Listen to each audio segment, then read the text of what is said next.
Hello and welcome to Fresh Face Comics, the comic book podcast where a lifelong comic book reader guides his friend through the world of comics for the first time. My name is Joey Morgan, the aforementioned lifelong reader. With me as always is Jacob Licklider, the aforementioned newbie. No more questions, please. No more tests. Comes the day you say what for, please. No more. We're doing Spider-Man. We are doing Spider-Man, and I feel look. I like all the intros where you sing, but also if we properly monetize these things someday, you're gonna fuck us over. You know that.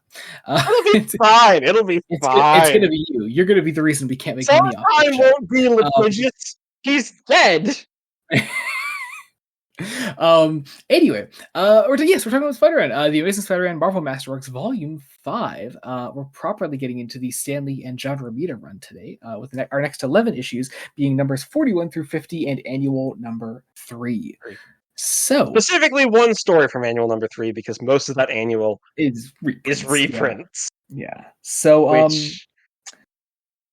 I guess kind of jumping into our non-spoiler section first, as always, Jacob, what is the Amazing Spider-Man Marvel Masterworks Volume 5 about?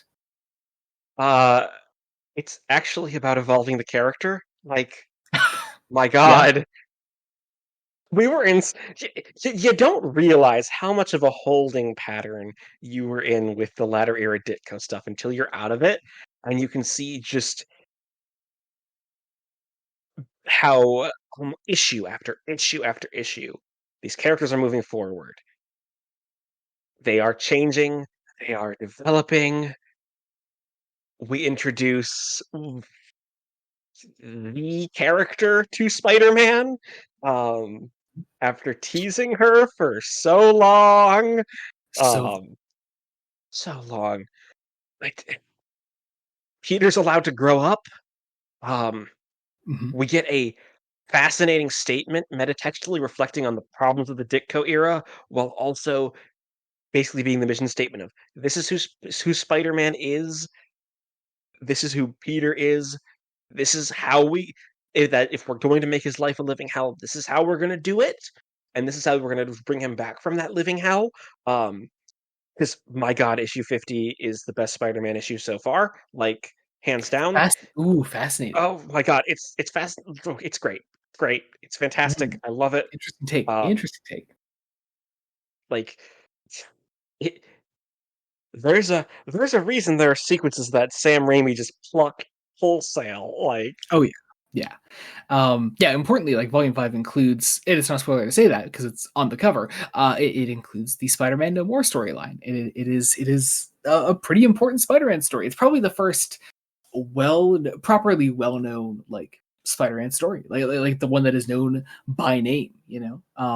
And it's known for a reason, and it is issue number 50, and it'll be the last thing we talk about today, unfortunately. But yeah, it's notable for a reason. We have this. Also, we have like John Romita and Stan Lee in full swing. They're a great team together. To me, Volume 5 just flies by, especially compared to our last reading. And it's gosh, it's so quick. It's reintroducing multi-issue stories and like just having a genuine sense of continuity between issues, like really tight. This is all just where I really start to like Harry Osborn as a character. He's really good in this volume. He's good. Gwen starts to become more of a character, a little bit, not quite as much. Let's be honest. There is some problems with the Silver Age in presenting female characters. They are still present. Those problems are still present in this book. Like, yeah. Fair, but it's still great. Also, Romita. They're great, but there's also like there are two major Marvel villain appearances in this book. One of which is talked about because it's the way the book opens, but also because of what Spider-Man number 50 is. It's kind of often gets glossed over as the first appearance of another major Marvel character. That's really cool, and it just shows the strength of that one issue. And how good it is that something like that just does actually get glossed over often. Wait. In 41? No, in 41, yes, but also in 50. The cover of number 41. Oh yeah. I'm trying to think who the other Spider-Man villain you're talking about is. You Like, don't know who the other one is? is it who I'm thinking? Is it? Wait, In issue 50, yeah, the first appearance of that character. Yeah. It's kind of a wait, spoiler. Wait, wait. what No, don't you hang wait, on. you I didn't just know googled that? it and I'm like, wait. I thought he Yeah. appeared in. No, No, no, wait. no, no, no. This is the very first appearance, yeah. Sorry, you're breaking me a little bit. I'm like, Okay, would you believe that the character you're actually associating that character with, his first meeting with that character, we have covered on the podcast before? you're kidding. I'm not joking. We must talk about this and I memory hold it because I feel like We might have. I'm not sure if we did actually. Maybe. Yeah, we'll talk about that in spoilers. We'll talk about that in let's talk spoilers. about it in spoilers. We Yeah. also have something to talk about in spoilers about a certain female character that I remember you saying you disliked their early appearances, and you are wrong, sir. It's so interesting. I might have said that a while ago because I've definitely changed my mind on that. I was gonna say, I Um, think you've changed your mind on it basically. I most definitely have. I most definitely have. Yeah, definitely. Anyway, let's get into some questions. Get into some Blue Sky questions. If you want to participate in our Q&As, as always, you can go to my Blue Sky at jomobladonut.bluesky.social, and Jacob at newt5996.bluesky.social, and participate in our Q&As. Our next Q&A probably won't be for a little bit, but yeah, be on the lookout for all that. We are recording this a bit in advance to try to accommodate guests for the next couple of episodes, I think. Indeed, yeah. So, getting into questions, starting off on the bit. The bit has gotten out of hand, my guy. Oh my god. It's So holy shit. Okay, so starting off with the Doctor Who, I have to categorize these. I have to categorize the bit. yeah, we have to categorize this. God, so we have the Doctor Who bit version of the bit with our friend Andrew at Andrew Doing Art saying "No more?" question mark with a picture of the War Doctor from Doctor Who: The Day of the Doctor firing a gun into a wall that says "No more" and describing that out loud. That actually becomes even stupider. It is. That's the terrible thing of Stephen Moffat comes with this visual that is so dumb. If you have to describe And then what it he is, took his gun and he wrote some words on a wall by firing the gun. Anyway, our friend Jamie at Jamie-Season7 says Vulture question mark with a picture of from the Sarah Jane Adventures. I can't think of what these aliens are called. the Shan-Sheath, I'm glad you looked this the up. Shan-Sheath. No, I just know it from memory because there's no way you have memory. Dude, look, you don't understand. So I've also only watched Death of the Doctor once, so I may have watched it twice, but like. Anyway, JB also says Rhino question mark with a picture of the Jadoon from Doctor Who, which I think is pretty funny. And then I gotta be real, I'm not quite sure. This isn't a Doctor Who one. I'm not quite sure what JB's other one is, which is Face It Tiger, you just hit the jackpot. And I'm not quite sure what this picture is, to be honest. I've got nothing. I don't think it's from. Here's the thing. I think it's supposed to be a GIF, but the GIF isn't working. Probably. It looks like a guy at a slot machine saying hello, and I just Jamie explained it to us. I know you listen to everything. And next up, good God, we have the Always Sunny portion of the bit, which is apparently a thing now. Jamie says, alternatively, Vulture question mark with a picture of Dee Reynolds from It's Always Sunny in Philadelphia, dressed as an angel, and I'm guessing Vulture comes from the fact that she's wearing wings right now. So, our friend, so Jamie also says Craven the Hunter question mark with Dennis and Mac from Always Sunny wearing survival camo gear. I forget what episode this is from, but I know I've seen it. I only haven't seen the latest 4 seasons. I've seen it to season 13. I just finished that not that long ago. So, our friend Kian at Kian the Quark says a character no more with a picture of, this is kind of a spoiler for Always Sunny. I'm sorry, Jacob, but of Dennis leaving Always Sunny temporarily at the end of season 12. Yeah. Keen also says Vulture question mark with Dennis, Mac, and Charlie all dressed as what do they call themselves in the episode now? Now I can't remember. It's such a I don't know. It's the wrestling episode. It's the wrestling episode. I can't remember what they were called. Anyway, they're wearing feathers. So Vulture, obviously, and then we have the Shocker question mark with another one where I forget the episode, but it's Charlie holding wires and getting shocked. It's I can't believe this. This is actually going too far. They're going to add another thing to this, and it's going to be even more annoying somehow. Anyway, going on with the rest of our actual questions, because I swear the bit takes up most of the replies anymore. It does. Our friend Andrew says, with the college stuff really getting going by this point, do you feel the college setting works better for superhero shenanigans than the high school setting? Possibly. I think here's the thing. I think part of the problem is that high school Spider-Man can work. However, doesn't quite work under Steve Ditko. Yeah. Because at the end of the day, I feel like the Stan Lee approach to both versions of the character is relatively the same. I mean, part of it is Stan Lee, I don't think didn't go to college. Yeah, we talked about this last time. I don't think Stan Lee went to college, so I think for the most part, he just writes college Peter. Sorry, he writes the college setting is very similar to the high school setting. A lot more similar than going to actual college is. Yeah, and so like the biggest difference for Stan is just giving Peter a bit more independence, and so as far as that goes, I guess it supports Peter's superhero life a bit more, but that's about it. Andrew also says issue 50 is one of those talked about issues from this run. Does it live up to the hype for you? Jacob, do tell. Here's the thing. I didn't know much about the plot. All I knew was Spider-Man No More. And the iconic panel of the iconic panel. Yeah. The panel of the cover and the deleted scene from Spider-Man 2. Yes. Which is not part of the comic, unfortunately. It's part of the comic. It should be. Right. Yeah. God. J.K. Simmons' voice, Jameson, was just all that issue. So good. But yeah, I'm like, no, so I didn't have overly hype. I'd say overly hyped, so I could just enjoy it for what it is and love it. Yeah, such a strong single issue. Clearly, also the opening shot to what is going to be an arc, an ongoing plot thread. Yeah, we'll continue that. Guys, we're doing an ongoing plot thread. Woohoo!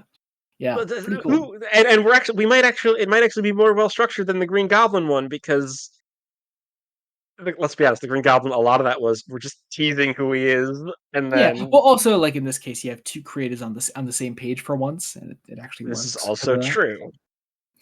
Next up, our friend Kian says, which Spider-Man villain could you take in both senses? In a fight? I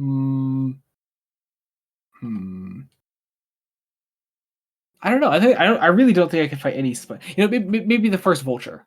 First Vulture I could probably fight. He's an old guy. He's an old guy. Yeah.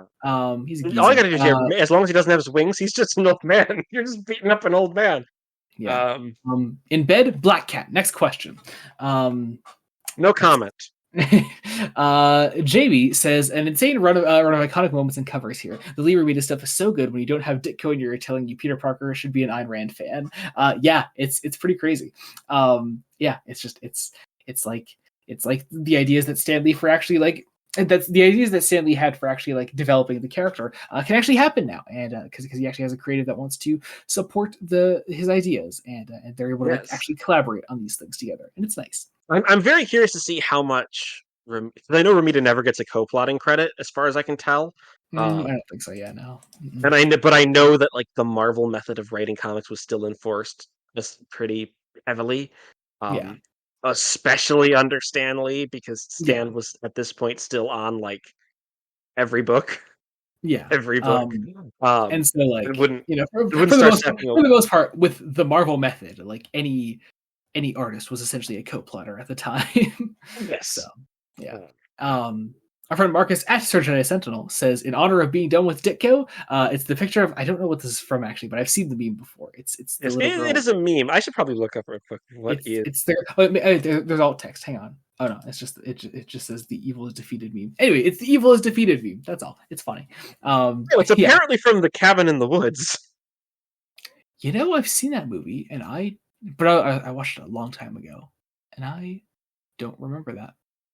But again, long time ago. So anyway, last set of questions come from our friend Mason at the GD256 says, 1, what is your hottest Spider-Man take? Ooh. Hmm. Um, Hmm. it's I think other than the obvious, my favorite adaptation of Spider-Man is Andrew Garfield, that version of the character. Um, do I have the hottest Spider-Man take? I don't. Uh, Spider-Man 2, the video game, is very good, and I don't know why it gets as much hate as it does. The PS5 version, I should say. The PS5 game called Spider-Man 2, because there are multiple games called Spider-Man 2. It's a great game. I really enjoy it. That's a hot take, I think. Um, uh, I I I don't know. Does anyone like Electro? I don't like Electro. I don't think he's a good villain. Maybe that's a hot take. maybe that's a hot take. Maybe that's a hot take. That's a hot take, Uh, I think. I'm trying to think of what my hottest take might be. I listed 3 already. Surely you can come up with 1. Spider-Man 3 isn't that bad. Is that hot? No. I feel like people have come around I on feel it like a people lot come around. lately. I mean, I don't think it's The 3 kind of got the prequel revisionism treatment from a lot of people. So, um, it's still messy as hell, all hell, but like it's not the worst. It's still directed by Sam Raimi. yeah, Um, you can't really go wrong with Raimi. I um, don't know. Hmm. a hot take: Gwen Stacy should stay dead. I mean, she has stayed dead. It's just other Earth versions of the character that have prevailed, and they aren't bad. Um, God else. Um, oh, I'll say it. Hot take: Mary Jane Watson doesn't need to be a superhero. I've seen Uh, that apparently they try to make her a superhero in a bunch of different things, and it's like no, she doesn't need it. She can be yeah, normal. You can have yeah. normal side supporting You just characters. you just be your own character. Yeah, I agree. Yeah. Um, Based on the second question says web shooters or organic webs? Web shooters, easily web shooters. It's always I love aspects of Spider-Man that exemplify his genius. So web shooters. However, Mason's third question says, does the web come out of anywhere else, assuming that they are organic? I don't know. Isn't that a joke in Spider-Man No Way Home? It might be. I feel like they bring that up in there. I But think yes, I've seen Spider-Man No Way Home. you've not. Wait, have you seen it or no? I have not. No. But you're aware. I'm assuming you're aware that Tobey Maguire is in it, right? I am on. That is a movie that was spoiled opening day. Like Yeah, yeah. To answer that question in my own headcanon, yes, every orifice. Fourth question: in a sentence that must be under 10 words, what does this comic add to the mythos? Good stuff. a lot. Good stuff. Mary Jane Watson. I don't know. Just things to actually enjoy. Like, Good storytelling, thematic relevance. there's a lot to like here. Not Ayn Rand. Um, Sixth question, because it does say number 6. Best part of the Craven movie? Um, Spoilers for our adapted material at the end here. The end credits. The end credits, yes. That it ended. Oh god. And Mason also says, "Sorry, number 5 went missing." I hope you find it, Mason. I really do.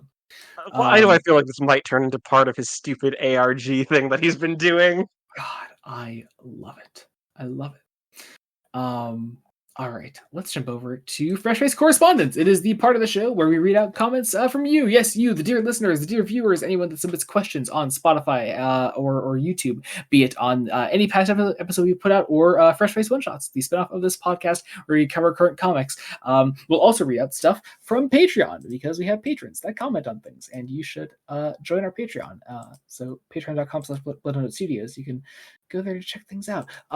First off, from our last episode on Marvel Masterworks Volume 4 for Spider-Man, our friend Jamie comments, this is on Spotify. God, I still remember reading through the Epic Collection that I had these issues in for the first time and being blindsided by how bad the Looter issue and number 38 were.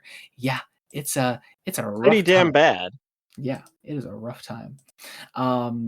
Let's see. And also on, trying to figure out, oh man, I've only recently added Patreon to the list of things we cover here, and I got to remember where notifications are. There we go. All right, found them. Also from Patreon, Jamie also commented on our post for our extras for episode 101 of Fresh Face Comics. If you don't know, we do extra segments for Fresh Face Comics that you can find on our Patreon by joining the Lieutenant tier. You can get an extra 15 to 30 minutes of every single episode before we actually start the main episode recording. For this episode in particular, we talked about music and Queen and Jacob listening to classical shit, and it was a good conversation. I enjoyed it. On the extra for the last episode, Jamie says, since you two are big fans of tabletop RPGs, when are you covering Die by Kieran Gillen and Stephanie Hans? I actually did some looking into this after Jamie commented this, and it's something I'm actually really interested in now. And I do like Kieran Gillen a lot. I'm currently going through his Darth Vader stuff from 2015, and it's really fucking good. Great writer. And Jamie goes, and no, I do not hate you, Jacob, even if I hate your right-wing views. And yeah, I do, in fact, not in fact have any interest in tabletop RPGs. That's all right. That's all right, Jacob. We forgive you. And Jacob, repent. And then I think that's it for correspondence for today.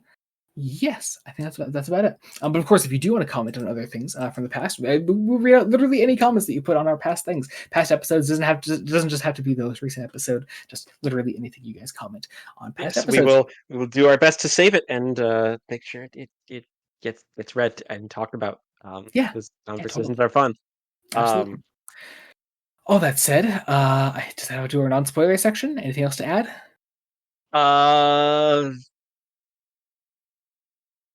You haven't promoted your TikTok yet, but I haven't. Well, I think that's part of my link tree. Yeah, my socials are there. You can go to my link tree and my socials, and yeah, I have a TikTok. And you know what? I'm having a good time. I'm enjoying it. It's fun. It motivates me to make things.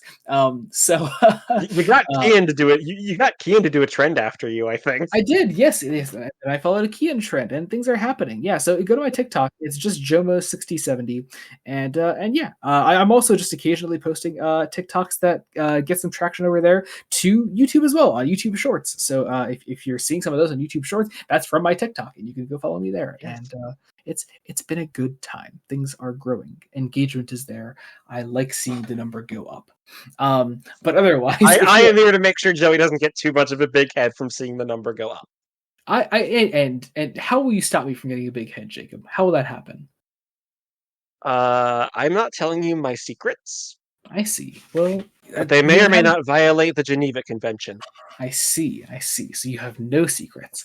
All that said, I have secrets. You do not. That is a part of our spoiler section. If you're not sticking around for our spoiler discussion, you can jump to the end of the episode to find out what we are covering next time on Fresh Face Comics. This is a book that I'm so excited to talk about with Jacob. I have so many guesses. Like, yay! I like when you do. Partially because your TikTok made me think of oh wait, that's also a possibility. Oh. It could be a lot of things. It could be so many things. It could be a lot of things. Yeah, I have been doing comic recommendations, specifically for my epic collections, and you guys can check things out there. I also put those ones in particular up on YouTube Shorts, so you can just go to the YouTube channel Blood Studios and check those out there. But yeah, find out what we're covering next time in the podcast by jumping to the end of the episode, or just going to the link below, going to the description below. You can find Amazon links to the book we cover today and the book we're covering next time on the podcast down below. Also check our link trees that are down there. You can, all our socials are there. You can follow us wherever you want to follow us. Also check out the Patreon, patreon.com/Blood Studios. There are 3 tiers you can join: Cadet, Ensign, and Lieutenant. They're named after Star Trek ranks, obviously. At Cadet, you get it's the $1 tier. You can get your it's a general support tier. You get your name in the description of every Blood Donut video, as well as just podcast episodes we put out. It's always the first thing that people see when they go to the description. Your name is right there, right at the top.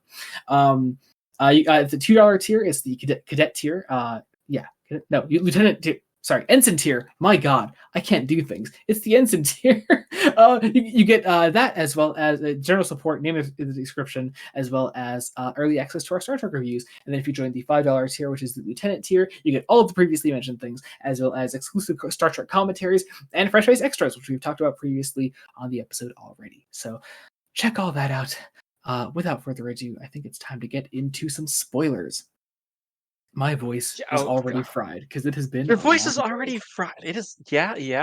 It's been a long day. So let's try to do this with the Amazing Spider-Man number 41. one. The horns of the rhino. He's got a singular horn. So he's got a smaller second one. I don't know. Anyway, here we But go. listen. We tested the title with focus groups. Multiple horns sells better than one horn. I believe it. I believe it. Just like gorillas. Just like So, gorillas. just So, like oh my gosh.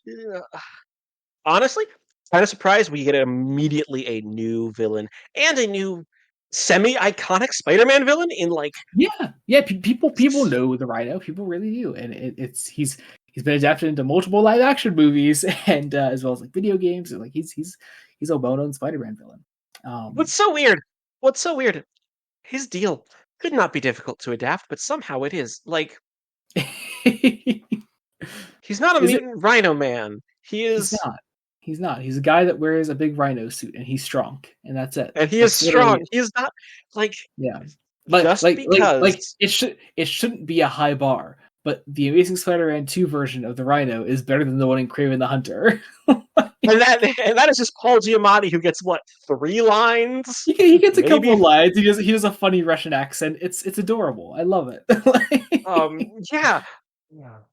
So I think it's also telling on our opening page that this is the beginning of a new era. Like everything. Here's the thing. I have a theory that Ditko fully leaving the book was very last minute because of the annual. Yeah. I have a feeling, the sneaking suspicion that Ramita coming on quite late and obviously having to get issues out, so much so that we have a credited inker on these first couple of issues. Yeah. Um, Totally. and we had an inker last time. It was M. DeMeo, which is Mikey DeMeo, aka Mike Esposito, who Mhm. great inker, fantastic inker.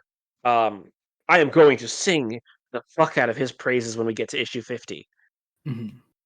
But like typically, a lot of these books don't have an inker. It is the penciler doing the pencils and the inks together. Yeah. Um, like just as the house style. Um, and we then what's so interesting is when we get to the annual, Ramita needs help penciling the annual. Like Don Mhm. Heck does some of the pencils with Yeah. Ramita because obviously this is one of those books where the switchover was so quick when Yeah. it happened. Yeah, totally. Um, So yeah, and this is yet, advertised as like a starting point here. Like this is like a good point to begin the run, sort of.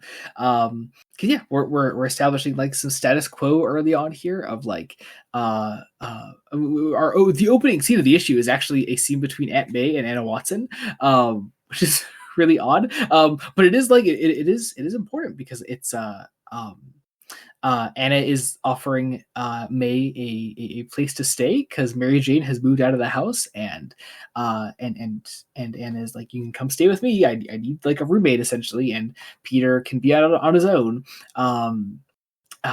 Which is just you can already see just the wheels turning and seeing how like Lee and Rita want to like really advance our characters in this book and really make some big just take some big swings and make some big changes.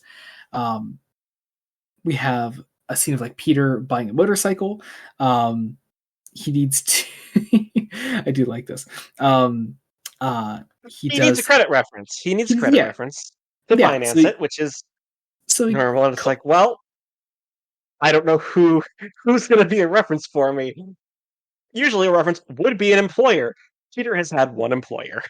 yep, and he's still technically freelance. So It's this poor freelance guy.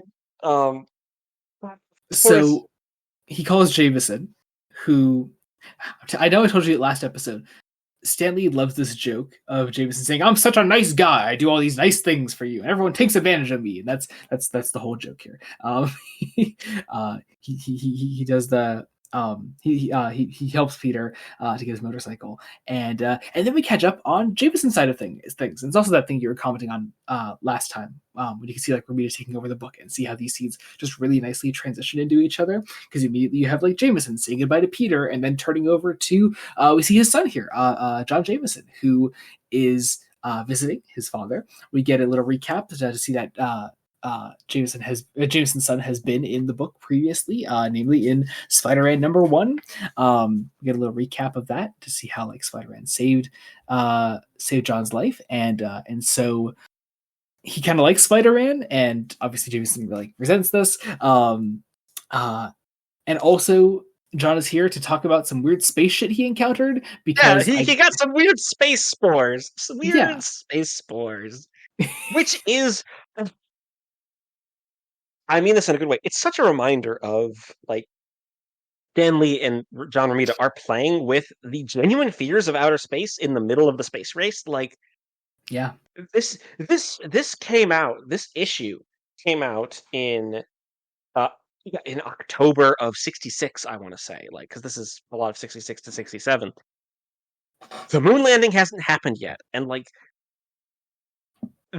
one of the fears in about space is like the genuine fear of like what bacteria and germs could possibly live in this harsh environment and then be brought Mhm. back to Earth. Like, uh, reset the timer on mentioning Doctor Who, but like where the story of the Ambassadors of Death comes from. I knew it was going to be a Like fucking Ambassadors that. reference, you rat bastard. Look, I love Ambassadors for a reason. It's a good story. It's also where the Quatermass experiment came from. It's where a lot of like classic middle of the century sci-fi comes from specifically. Um, and it's great. It's fantastic. It also it's a great the space spores are this great way to like make John Jameson kind of a supervillain ish. Not really. Like he kind of becomes evil, mainly because he gets superpowers, and it's great. This issue is very fun. It is, Um, because as all this is happening, after we talk about like the test that the government ran on him, we got our first look at the Rhino as he begins rampaging across this field here. And comes across some guards and barrels right through them. my note quite literally is suddenly the Rhino, So yeah, suddenly the Rhino, quite literally, yeah.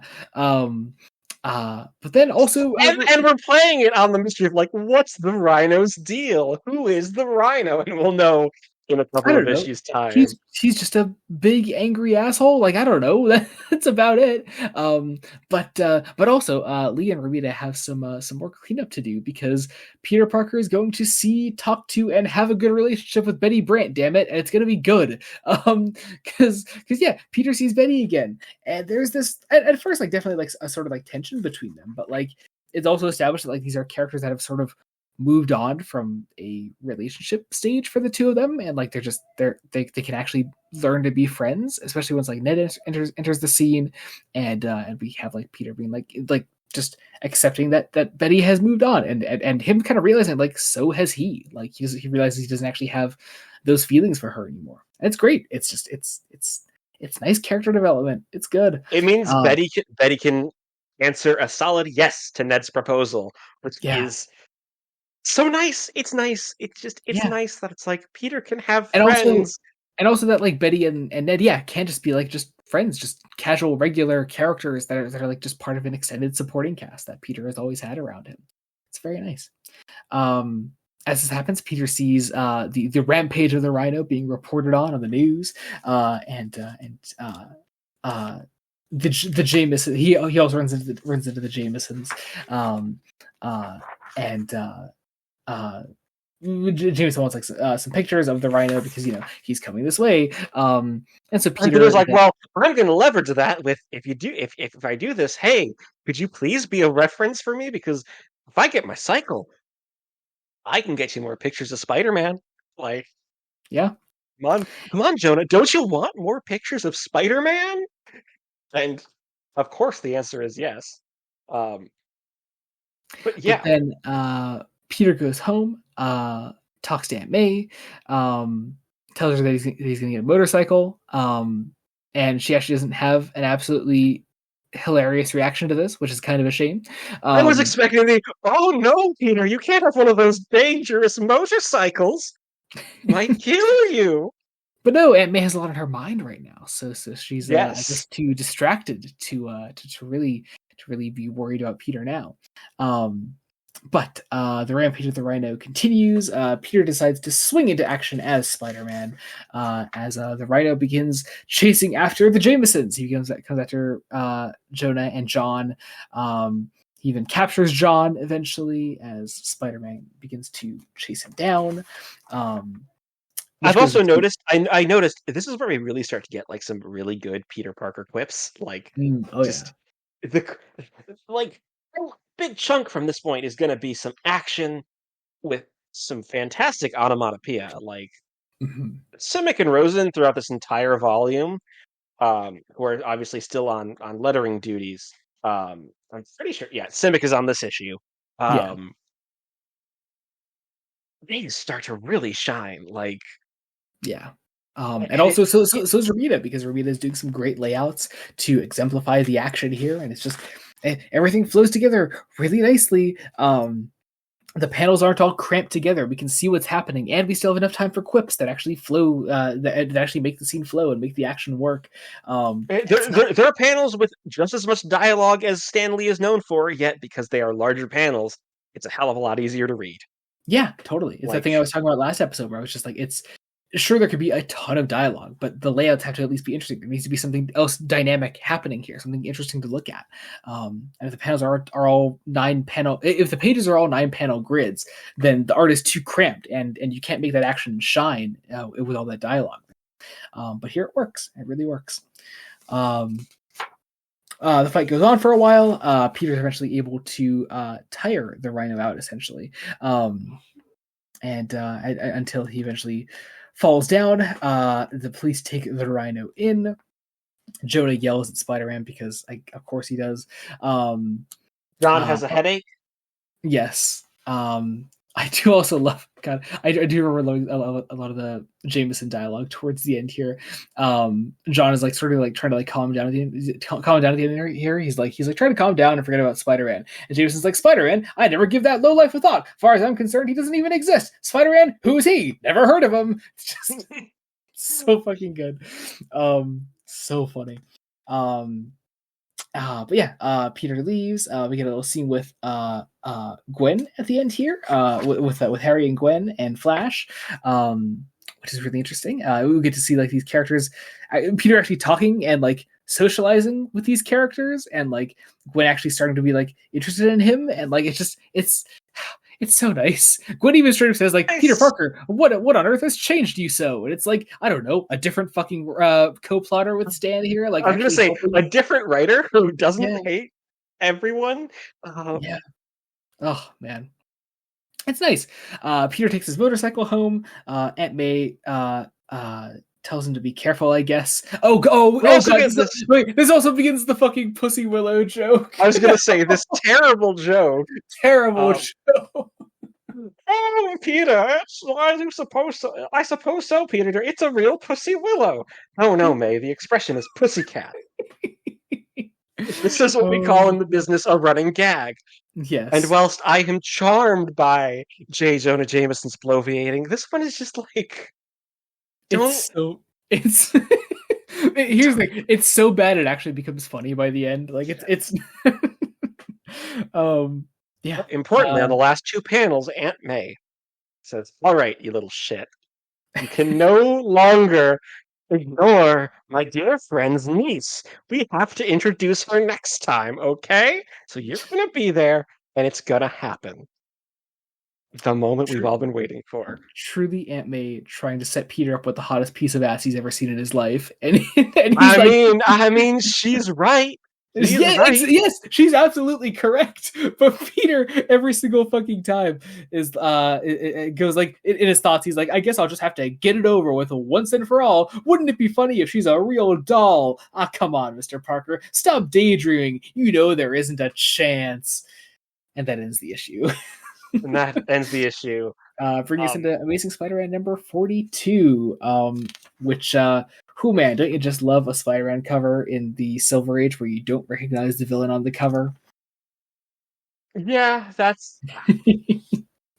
I mean, it is a character we know, but certainly not a villain that anyone would recognize. I was going to say, let's be fair. While it's like, this isn't... Here's the thing.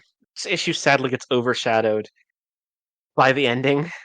Yeah, like anything that actually happens in this issue gets However, disregarded the second the final panel I'm happens. gonna say the issue's solid. It's a solid It's middle good. issue of like a 3-issue story arc. Like this. Yeah, because we're gonna come back around to the Rhino stuff next issue. And obviously we're continuing that in a way with John Jameson here. But yeah, I and of course I love a classic like let's sell some books opening page where it's Spider-Man running away with a bag of money, which is It's very a great tease. I'm like, wait, Spider-Man's stealing money? What's going on? It's a great way to do it. I know there's quite literally Stan has also done this before. he uh, has. He this has. exact opening page has happened before. Um, but yeah, Spider-Man seems to be stealing some money from a bank, and people are mad at him and trying to chase him down because of it. Meanwhile, at the Daily Bugle, we have a scene with our with Betty, Ned, and Foswell. And John Jameson, uh, Mhm. like who suddenly gets super strength. Yes, Like and so he goes to the government, and the government gives him a special suit to control his strength. And here's but the it thing. also I think the idea is that he goes to NASA because he's an astronaut. It's like they this is never like label. space. It's so funny though because they never label anything though either. Like Look, it's look, NASA, unlike Stephen Sondheim, very litigious. Like you can't you can't use NASA branding without permission. yeah, I'm He sure. said confidently. But yeah, so he's given like John Jameson's given a special suit that controls his power, but also makes him more powerful. And so, Well, the idea is that it's like it's going to correct. Also, it's space super strength, so the gravity fucks him up of Earth. mhm, Like that's some of it. It's like almost a reverse Superman. Um, mhm. for some reason, don't think about it too hard. We're dealing with space science. Yeah. It's fine. Um, Um, but because everyone thinks that Spider-Man is bad right now because he stole some money, John Jameson is given the mission to go out and stop Spider-Man. But by his father, of course. His father tells him I to do. his dad. We do also catch up briefly with the Rhino here, who is being held by some guards, and uh, he's also waiting for a lawyer to defend him. When, like, I don't know, I'm not sure exactly this is how criminal proceedings work, especially when it comes to costume criminals, but whatever. Um, the lawyer that we are And assigning to I, the Rhino, I jumped out of my seat. I'm like, yes, yes. I give really us shouldn't give us because some Franklin Nelson here, like. Yeah, Foggy is here. Foggy of Daredevil fame, of course. Yeah, to be the Rhino's lawyer, I guess. well, it's supposed to be Matt Murdock, but Matt's running late for some reason. Who knows why? That'd be What else could he ridiculous. possibly be doing? Yeah. But as Foggy is going to defend him, the Rhino escapes and attempts an escape and begins running out. But then he's gassed, I guess, and is knocked out. Yeah, Um, yeah, tranquilizer from an elephant gun, I think. Or wait, no, it's a spray. Wait, it's the gun. What? it's a spray thing. And then he's just knocked out by some gas, I guess. I mean, I Um, guess I'll have to make another Doctor Who reference this time to Inferno. It's fire extinguishers that kill the Primords. Um, yeah, it is. But yeah, then we go over to Peter's college, where he once again just has a nice talk with some friends. And then Gwen invites him to a party, and he's like, "I'd love to," but then also he remembers that he has to meet with Mary Jane tonight, so he has to back out. And Gwen gets pissy, but it's like it's not. There's something so different about the way this scene is handled compared to the way that Ditko always handled like Peter doing the whole like I have other obligations and someone gets pissed at him. Like there's something that well, feels here's just the like thing: there, Steve Ditko would never write the line. But I don't want you to think I'm just making up an excuse.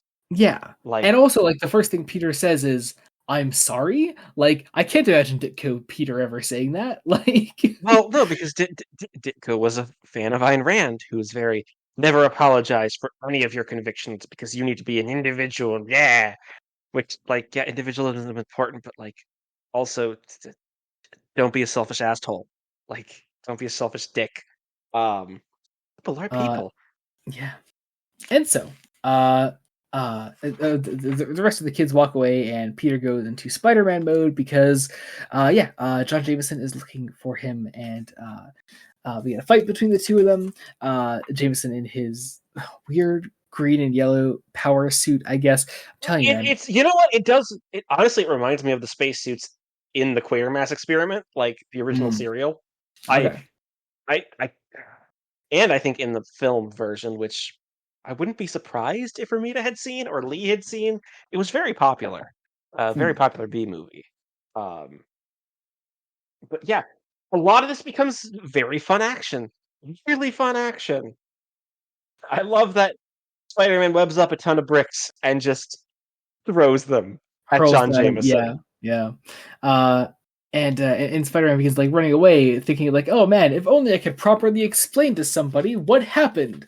When what actually happened, and we get a little flashback here, is Peter happened to be at the bank, and he saw some people preparing to rob the bank, and there was a bomb inside of a bank, inside of the bag that looks to be carrying money, and so Peter changed into Spider-Man, took the bag out of the vault because he knew there was a bomb in it, ran out of the bank with the bag that looked like it had money in it, but in fact had a bomb in it, and then threw the bag that looked like it had money in it, but actually had a bomb in it into the water, and then the bag blew up inside the water. So nobody knew. Nobody noticed it blowing up in the Nobody water. noticed it blowing up. I feel like that's a massive. That's something that In people would have in actually New noticed York City, in New York City. Yes, in the middle uh, of the day, at yes. this time of When year. everybody's eyes were on Spider-Man as he was leaving with a bag of money that in fact had a bomb inside it. So, so everyone hates Spider-Man right now. Spider-Man goes to see So Jameson. Spider-Man goes to Jameson, and it's like, Yeah, God, I love this. I didn't rob the bank. I saved it from a robbery. Sure, sure. I'm not Jonah Jameson. I'm Huckleberry Finn. Um, so good. But then like Spider-Man, I do like that Peter's strategy always seems to be, I'm just gonna go to him and say, "Hey, I'm innocent," as if he'll actually believe me. Um, but here's the thing: it keeps working. yeah, It's like I think because half the time it's because part of the point of Jameson is that he's not the worst. Like he's at his heart has yeah. some good in him. Hmm. Like Um, he does eventually, he clearly cares for Peter. He is willing to sign off on being, a reference to Peter. Like, who cares? A lot of it's just bluster. yeah. Um, But then John returns to talk to his father, um, and and John is still like determined to go after Spider-Man, and so he does that again. He get another fight between John and it Spider-Man. implies that that Space Spores are making him more angry. Like, Yeah, yeah. um, And so we get another fight between John and Spidey. Spider-Man's able to eventually defeat him, and by shocking him, like, mhm. and using science to shock him, which is a fun resolution. Um, but it's like, oh, the good news is he's okay. Yeah. And so Peter goes home. The next day, everything is going just fine and dandy, and he's all happy because he has nothing to do today except, oh no, he again forgot that he has to meet with Mary Jane Watson tonight, and he's like dragging his feet the whole way. We get some He's once got more. this weird idea that's like, oh no, she's gonna be awful. It's gonna be terrible. She'll probably be worse than what I'm expecting. So they go to the home and oh, she's home late. So it's like, well, okay, fine. And then oh, here comes the ringing of the doorbell. And so it's like, oh, there's the bell. That must be her now. Peter Parker, I'd like you to meet my niece. You mean that's Mary Jane? And Face it's the it, immortal Tiger, line. you just hit the jackpot, and it's fucking great. It's a great last panel. Like just I'm so excited to talk about Mary Jane because like I just there's just something she brings to this book, and like I don't know how else to describe it other than just Crazy? like Is it crazy? Is it just a little yes, bit of crazy? absolute insanity. Yes, yeah, actually, because like maybe the reason that Spider-Man sold so well is because early Spider-Man sold so well, I think, is partially because it did take itself fairly seriously. A lot of other Stan Lee works at the time for Marvel had a fair bit of camp to it that like wasn't like that was like a bit more overt than Spider-Man. I mean, And like and let's be honest, I think some of that is also those books. A lot of those were drawn by Jack Kirby, who it isn't a slight on Jack Kirby at all. I love the man, camp. Camp's yeah, great. the man was campy. Play Um, play into it. The dude understood it. yeah, Um, and so, but you get Mary Jane here, who, as a character, just kind of is camp. You know, is such an incredibly fun presence and is absolutely insane and brings just the right energy to this. That perfectly transitions us into the Amazing Spider-Man number 43, Rhino on the Rampage. We pick up where we left off, or sorry, not quite where we left off, because we get another Rhino escape attempt. This time it actually works. this time it happens. This Yeah. time, well, that's because that's because the cover promised us Rhino on the Rampage. Yes. So it must be on the Rampage. Don't Exactly. think about it. Yeah. Um, Um, but yeah, so we get a small bugle scene because Jameson hears that Rhino has escaped and he wants all of and we his need to be like, hey guys, Betty and Ned, they are officially engaged, and it is genuinely adorable. Like, yeah, yeah. But you know, like Jameson like yells at them for simply being in love. This is a newspaper, not Lovers Lane, and it's just he wants everyone on the job because yeah, Rhino's on the rampage. Everyone is supposed to be working on that, but Peter Parker, meanwhile, is having dinner with so obviously the love of his fucking life. And everyone, it's the problem of everyone can see it. Like Aunt May and Anna Watson are talking about it right out in the open. That it's like, oh, they're in love. God, Um, there's just something so fucking wild about the way Stan Lee writes Mary Jane dialogue.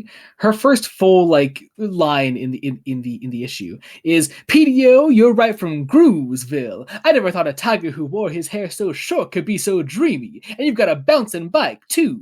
Dad, you're the end. Like it's fucking what nuts. say we give the boob tube a whirl? Like Yeah. it is. It's so fucking she's so funny. She's so funny. And Stanley realizes that this character is hilarious and writes her dialogue like this all the goddamn time. Nobody speaks like this. Nobody at the time spoke like this. Stanley knows this isn't how kids talk. Like, but that's the charm. That is absolutely the charm of the character. And she's wonderful because it is amazing. For me, it also does this thing where, like, again, using body language quite subtly. Mary Jane, loose, loose. So everyone around Mary Jane also loosens up slightly just by being in proximity to this loose cannon of a woman. Like, Yeah. Yeah, it's so good. And then also as they have the TV on, she sees that the news about the rhino. And so her first thought is, oh well, let's go see the rhino. Say, Petey, wouldn't it be a kick to really see the rhino in person? Like, and so he's um, like, this woman is insane, but gotta be Spider-Man. yeah. So yeah, So they go down to see the rhino, and but meanwhile, of course, we have a scene between Matt Murdock and Funky Nelson, who are discussing the fact that their latest client is a man in a giant rhino suit that has I escaped from think I prison. think I do think what some of these teases are things that get like picked up on in like the Daredevil book at the time. Like Yeah, there, yeah, yeah, definitely, yeah, there's some like there's definitely some like off-screen crossovers that are obviously not included, but like a good like a good comic, you don't feel like you're missing anything. Like yeah, yeah. You just kind of wish you saw more Matt and Foggy in your Spider-Man book. Um, but as it but stands, uh, we come back to the but rhino. Stan Lee decides, well, this is his third appearance. Time for backstory. It is backstory time. Um, he's a guy that worked for some mob guys, and then he got some powers, and now he big strong man. That's literally it. There's nothing. The rhino suit is molecularly bonded to his skin to give him extra strength. Like, Yep. and then it's, And oh no, he decided, I'm not going to take orders from anyone, but I will kill Spider Man and yeah, Jameson. It's very weird. It's definitely built It up. is. It's built up like he has a personal grudge against Jameson, and he just doesn't. There's no uh, way. Like, um, but it, anyway, it is honestly kind of a weak origin. oh yeah, Part of me, Rhino, I just don't think is anybody's favorite Spider-Man villain, but he's well known enough that like he prevails for some reason. It's very it's the odd. funny thing of like, I don't know if the Rhino could sustain as the villain of an entire film. Oh no way, Um, no way. That's why he's only ever been the side villain in a movie or a villain in another villain's movie, and in a in another villain's movie, the villain who we have to completely change the deal of yeah, to make him a hero? Question mark. good We'll God, get to it. Get it's to it. so 'Cause funny. But Peter and Mary Jane arrive on the scene.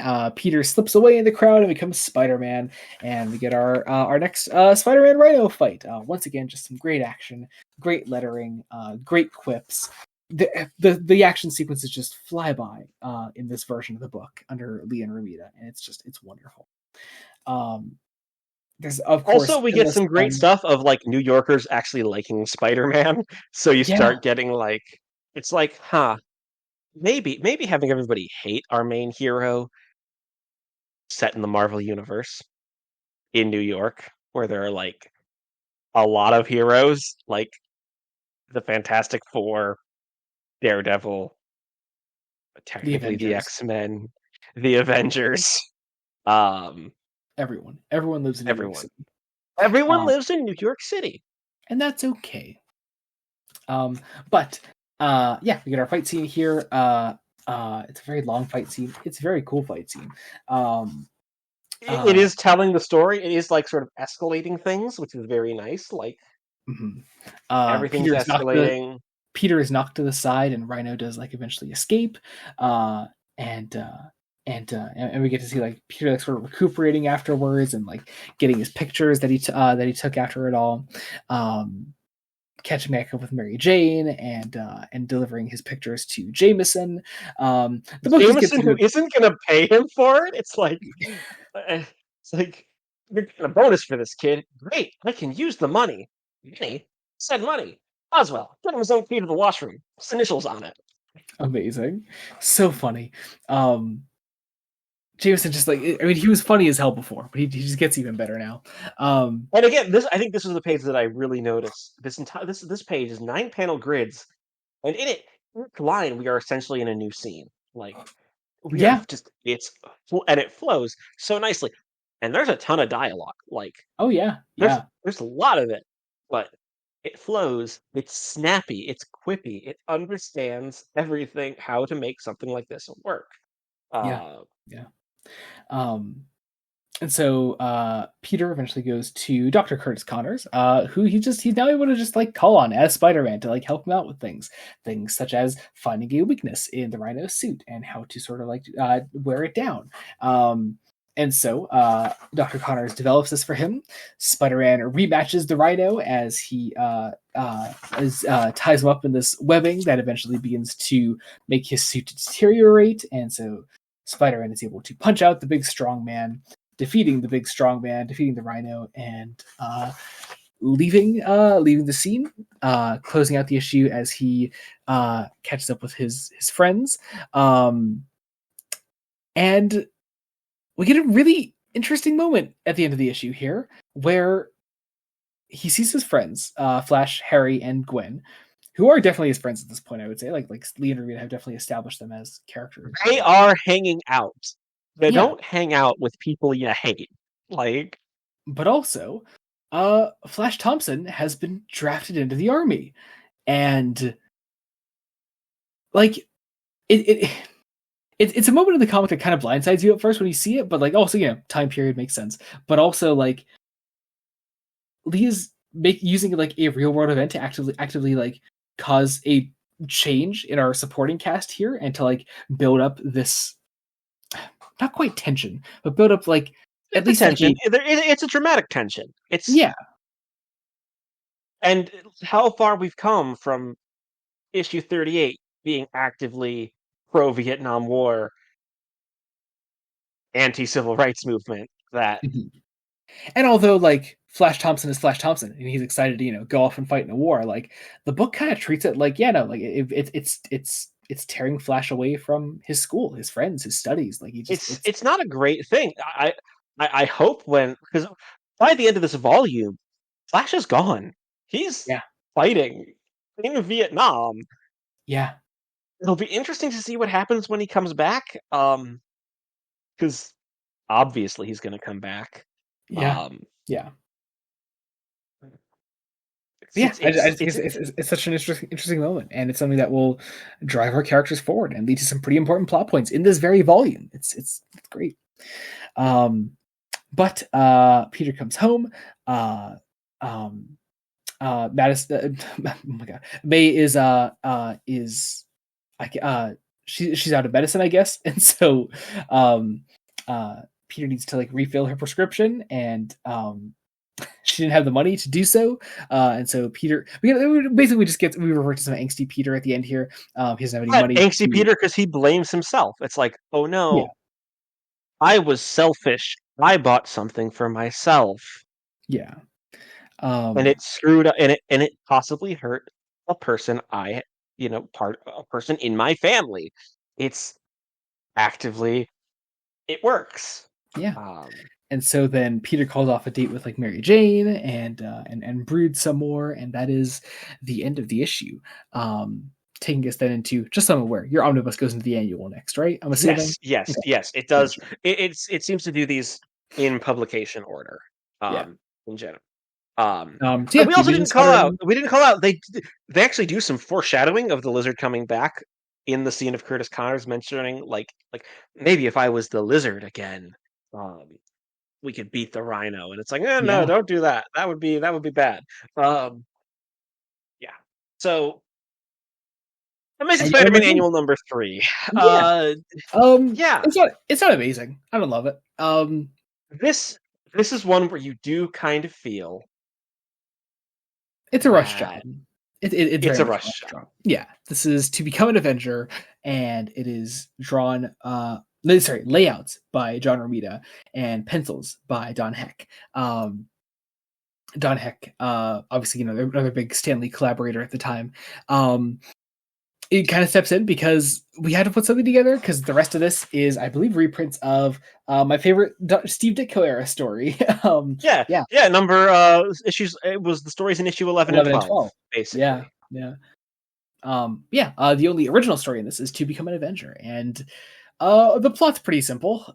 It is the Avengers are having a regular Avengers meeting, and they're like, "Hey, we should recruit Spider-Man." And we should say the Avengers at this time are Captain America, Hawkeye, Thor, yep. Iron Man, the Wasp,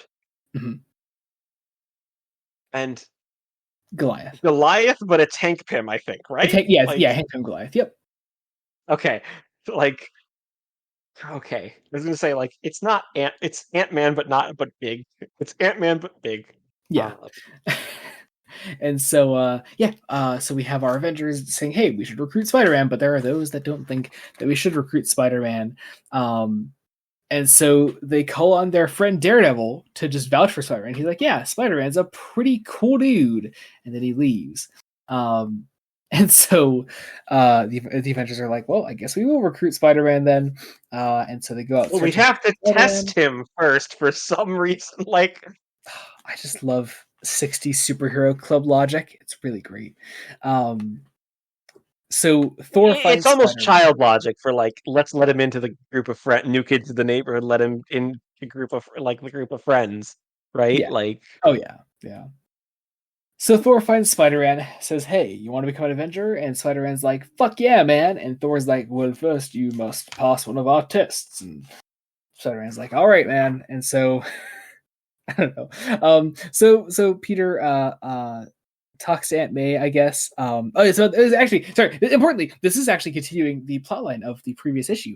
Despite the fact that it is an annual, it's continuing the plotline of Aunt May needing money to fill her prescription, and Peter's like, "Well, I do need the money, and if I was an Avenger, I'd be making more money, I guess." Because it very much implies that the Avengers get paid. The Avengers get Um, paid somehow. I I don't know how, but apparently they do.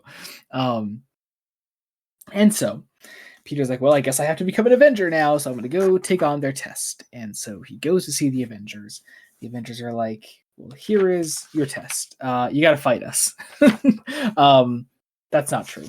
Uh, um, Spider-Man just lashes out at these guys. He just like yeah, he just starts fighting them for no reason. Sorry, I say for no reason. He is somewhat antagonized by our other Avengers here. But then he just jumps on Hawkeye and starts beating the piss out of him, and the rest of the Avengers are like, "Hey, man, calm the fuck down. This isn't even the test." And so they send him out on his actual test, which is to find the Hulk and bring him back to the Avengers. and beat the Hulk into submission so they can lock him up. Yeah, Like, because yeah, like okay, because cool. The Avengers' eternal mission ever since Hulk left the original roster of heroes on the Avengers, which is after like 3 or 4 issues, was just to find the Hulk again. um, and I love Stan the Avengers, man. So Spider-Man is like, all right, I'll go find him. He goes to Jameson. What does he have to do with Jameson's? I forget. No. It's quite literally maybe Foswell will know something? Question mark. It's honestly, Obviously, he wouldn't. it is an excuse to get all the characters in. Like Yeah. that's what it is. Let's be honest. This is probably the weakest story of the collection. You can tell it's a rush Oh job. yeah. Yeah, definitely. However, I really like how the Hulk is characterized. Like, Yeah. Yeah. a lot, and I really like the way the issue ends. Like, Because Spider-Man finds the Hulk at a gamma ray research center, um, and Hulk is characterized as like like everyone's like always after me. Like I'm not trying to like cause any harm, you know. And so it's also it's very much split that Bruce and the Hulk are two different people. because at one Which is point, um, Hulk is hit with like these gamma rays, and he changes back into Bruce because that's how it used to happen back then. He changes back into Bruce, who explains the situation to Spider-Man before he changes back into Hulk, and Spider-Man feels sorry for the guy. He's able to beat Hulk, tie him up with webbing, and thinks he's like essentially sending Hulk off to his death, sending him back to the Avengers, and so he chooses to free the Hulk in the end, let him go as this act of kindness, and it's actually a really good moment. I really enjoy yeah, that. it's really good. It's recognizing the humanity of this character who, Yeah. let's be honest, early Hulk has its roots in atomic horror. Like Mhm. that's what it is. Yeah, yeah. But also, you can tell by this point, especially compared to our last Spider-Man Hulk appearance, like Lee's done a lot of work on the character, and he's Has Hulk, yeah Hulk develops so fast as a character. You saw a very early, very rudimentary version of the character, um, back when we read Amazing 16, was it? Um, and so we actually have we have him here. He's a much more like well defined character. So Spider-Man returns to the Avengers, tells them that he couldn't beat the Hulk and that he's a big failure, and so he chooses to fail. And it's actually it is a nice moment for Peter as a character. Um, Also, Hank Pym is a massive sexist that's true. Yes, towards his this is own always goddamn wife. Like, this is always true. God, it is the worst thing, hands down, about early Avengers. It is the way Hank Pym treats his wife. like his own wife. Like, I mean, to be fair, man, the way Stan always characterizes the Wasp is like, "Ooh, look at the pretty man," and then Hank is like, "Shut up, woman," and that's all of their fucking scenes. um, so, and so, so Peter goes home, still making no money, still depressed, and that takes us into the Amazing Spider-Man number 44, where crawls the lizard. Um, oh, so last time we talked about the lizard on Amazing Spider-Man, actual lizard, not just Kurt Connors, we had some high praise, and my God, this is I love this one too. tops it. This tops it. It's Like, really fucking good. I don't know what it is, man. I just love the lizard. I think Stan does such a great job with the character every time he takes him on. It's a really great idea. Um, so yeah, I we mean, also, you know what? I'll say it. My one criticism is I don't love the I already didn't quite love the way that Ditko drew the lizard. I also don't think it quite works for the way Ramita draws him. Like He should be a bit more reptilian. lizardy. Yeah, Like less there's humanoid. Yeah, some of it's the face. The face needs like a snout of some sort, yeah, I always agree with that. Yeah. like almost dino-esque maybe. I don't know. Like God, I had this action figure. My favorite lizard design of all time was an action figure I had once when I was like 7. Whenever Spider-Man 3 came out was when I had it. Yeah, so I had to be like 7. Um, and if I could find it again, I'm gonna send it to you because I think it's my actual favorite lizard design ever. It's really good. um, anyway, we should actually talk about the story though. yes. So a couple things are happening. Mhm. First off, I want to talk about the credits. Yes, yeah. Yeah. So okay, we should say Aunt May is going down to take a vacation for her health. Because that was for the longest period of human history what doctors would recommend for illnesses. It's like just go take a vacation, Yeah, and people, usually in upper classes, were just able to do that. No repercussions. Shame that doesn't work anymore unless you have vacation time. Um, yeah, yeah. But yeah, so Aunt May is being sent away by her doctor and her family essentially. And Peter is like telling her not to worry about him because that's all Aunt May ever does. She just worries that her son that her basically her son is just going to fucking drop dead without her supervision. but Um, also the credits. On the luggage, story, Smilin' Stan Lee, illustrations by Jazzy John Romita, lettering, Swingin' Sam Rosen, luggage, Honest Irving Forbush. Like, Amazing. It's so good. pretty sure that's gotta be like an editor or something. Like, Maybe. I I do not know, but like, it's just on the luggage. It is so weird.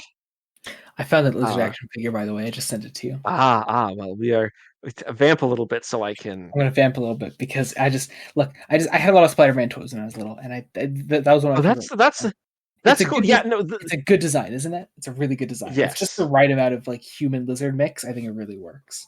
Um, anyway, it's probably Anyway, I know there was the Spider-Man 3 tie-in video game. It might have been the design they used in that. I'm not quite sure. I'm gonna look that up again. Anyway, so the Connors family is also at the train station here. because they are visiting from Florida, but Yes. oh no, Kurt Connors' hand briefly becomes scaly, and he's like, "Oh God, am I just starting to relapse? What's going on?" Um, but it's this great little parallel scene of Peter saying goodbye to Aunt May, Kurt Connors coming to meet his family, but oh no, suddenly lizard, like, Yeah. Um, and it because actually is a great first panel when Ramita reveals the lizard transformed again. It's really cool. once Um, again, the inks and the colors are great. They're yeah, so good on those backgrounds. so good. There's a lot of like classic Silver Age comics backgrounds where it's just a solid solid color. Mhm. Um, but it really works like Yeah, for this yeah. reveal where it's that blue and the red. Like they play so nicely together. I love it. Um, but So, the lizard is unleashed on the train station here. Not actually within the crowd, but because Lee is very much treating it like Lizard and Kurt Connors are two separate people. Lizard very much doesn't very much is like treating it like he is not Connors. And so he needs to like escape and like make his own lair. And Peter becomes aware of this. Transforms and into Spider-Man. What's up? after seeing Aunt May off, and also the lizard's like, "Well, I'm a reptile. Where do I go that other reptiles would go in New York City? The sewers, Mhm. alligators in the sewers." Uh, because that's a real thing, definitely. Uh-huh. Yep. Yeah, Hmm. absolutely. And so Spider-Man catches up with the Connors family and is like, "Hey, are you here to see your father?" And they're like, "Yes, but he's not here." And so Spider-Man's like, "Ah, I see." And it immediately puts together, yeah, definitely lizard shit. But it's Uh, also like, hey, Connor's the son. look over there for a little bit. Like, Yeah. Yeah, so he gets like a moment alone with Mrs. Connors, and she's you know, well, basically, she's also, okay, so it's technically Middle Connor's like, here's a nickel, go buy yourself a soda. yeah, Well, I talked to Spider-Man. yeah, and so Oh, the 60s. she also puts together that Kurt is turning back into the Lizard. We get a little recap then of way back from Spider-Man number 6, I think 6. Yeah, I hell will yeah, say what's so fascinating is we talked and you were like, some of the best parts about this are just that John Romita gets to redraw it's Steve Ditko true. art. It looks Um, great. It looks really great. This is now like the third time it's happened in the Romita run, and it's really funny. um, uh, but Also, I love that despite everything, like we're still treating Kurt Connors as sympathetic. oh yeah, yeah, totally. Like Um, it very easily could have changed to have him be more outwardly evil. Like he mhm. likes being the lizard. He does not like being the lizard. The lizard is like a Jekyll and Hyde thing because Yeah, yeah. yeah, Um totally. Um, and so as Spider-Man begins his hunt for the lizard, Peter goes to the Daily Bugle, where he is, I don't know, he hears about the lizard coming to New York, and he's like, hey, I'm going to take some pictures of the lizard. You should pay me for it. And um, uh, Jonah doesn't believe him that the lizard is going to be here. There's no such thing, apparently. Um, because that was a plot point in issue number 6. yeah, Um the continuity is actually pretty strong here. It's really good. Um, but yeah, Peter leaves. it is raining. This is going to be important later Mhm. because you know, um well, uh, something's going to happen later in this issue. We also get a Um, moment where Foswell sort of like sees Peter leaving and is like, how does he always get his pictures of Spider-Man? I'm going to tail Peter Parker and find out how he keeps meeting up with Spider-Man. So Peter goes to the Silver Spoon, a diner that all the cool young people hang out at. Um, uh, he hangs out once again with his friends. It's just Peter is hanging out with friends. He's here at a diner with Gwen Stacy, Flash Thompson, Harry Osborn, Mary Jane joins them. It's just there's also some other guy who is unnamed, but that's okay. It's yeah. fine. He's in a separate booth from the other guys. I imagine he's just butting in on the conversation. This is funny, Um, but like, um, it's here's the thing. Here's the thing. If this were Ditko, Peter would be aggressive to all of them, especially yeah, the random guy that's butting in. Like, yeah, but he's just like sitting down and hanging out with friends, and then Mary Jane walks in, and Harry's like, she must be someone new. I've never seen her before. And Peter's all like, "Hi, Mary Jane," and like it's this great little like power move that he gets, as like everyone's like, "Oh shit, Peter knows the hot chick," and the hot chick, and the hot chick's like, 3 living, breathing males to only 1 gal. Where has this place been all my life? God, it's fucking amazing. It's so good. Okay, I think God, I think some of it is just the confidence in sexuality. Like Yeah, oh totally. That's absolutely what it is. Ditko could never. Ditko makes everyone so goddamn insecure. Like Yes, absolutely. But like it is just so sexually free, and and that is like that is and but like not in like a is it does it make sense to say like Mary Jane is sexually free but not in a perverted way? Like I don't ever get the sense that like Stan or John are like getting off on this, you know? Like it's no, no, I I don't never think get so. that sense. I think it's more of a well, someone on the team is now in touch with like free love, like hippie counterculture of the mid to late 60s, and is like, Mhm. ah, let's play this up. It's a good thing. Like, Yeah. let's Yeah. everyone just loosen up. Yeah. Also, these are teenagers. And apparently we call everyone dad now. That's weird. It's that's That's the one thing that keeps taking me out of it. I'm like, what the fuck does that mean? you see, it's the 50s slang of daddy-o being like tried to be supplanted on the 60s and not working. Yeah, It and I know is that's one of those things where you can tell like Stan has not actually listened to a teenager speak in a long time. in about a decade Yeah, since he was a teenager. Like, yeah. um, So but anyway, yeah, it's it's nice. It is the also remember it's like, hey, there's this weird problem. And obviously they can't be explicit in like sexual references because the comics code. Hmm. But I'd argue it's very much a we'd like to acknowledge that sex is a thing and Hmm. teenagers. I know we're in the conservative like 1960s. Teenagers are fucking like Yeah, these are freshmen in college here. Like these. if if they aren't fucking like it. I don't. You can delude yourself, parents. People have relationships. It is Yeah, things that happen. yeah, Nostalgia may like to think it's the pseudo-fascist nostalgia of our youth was so pure we never had sex. It's like no, you did, you did.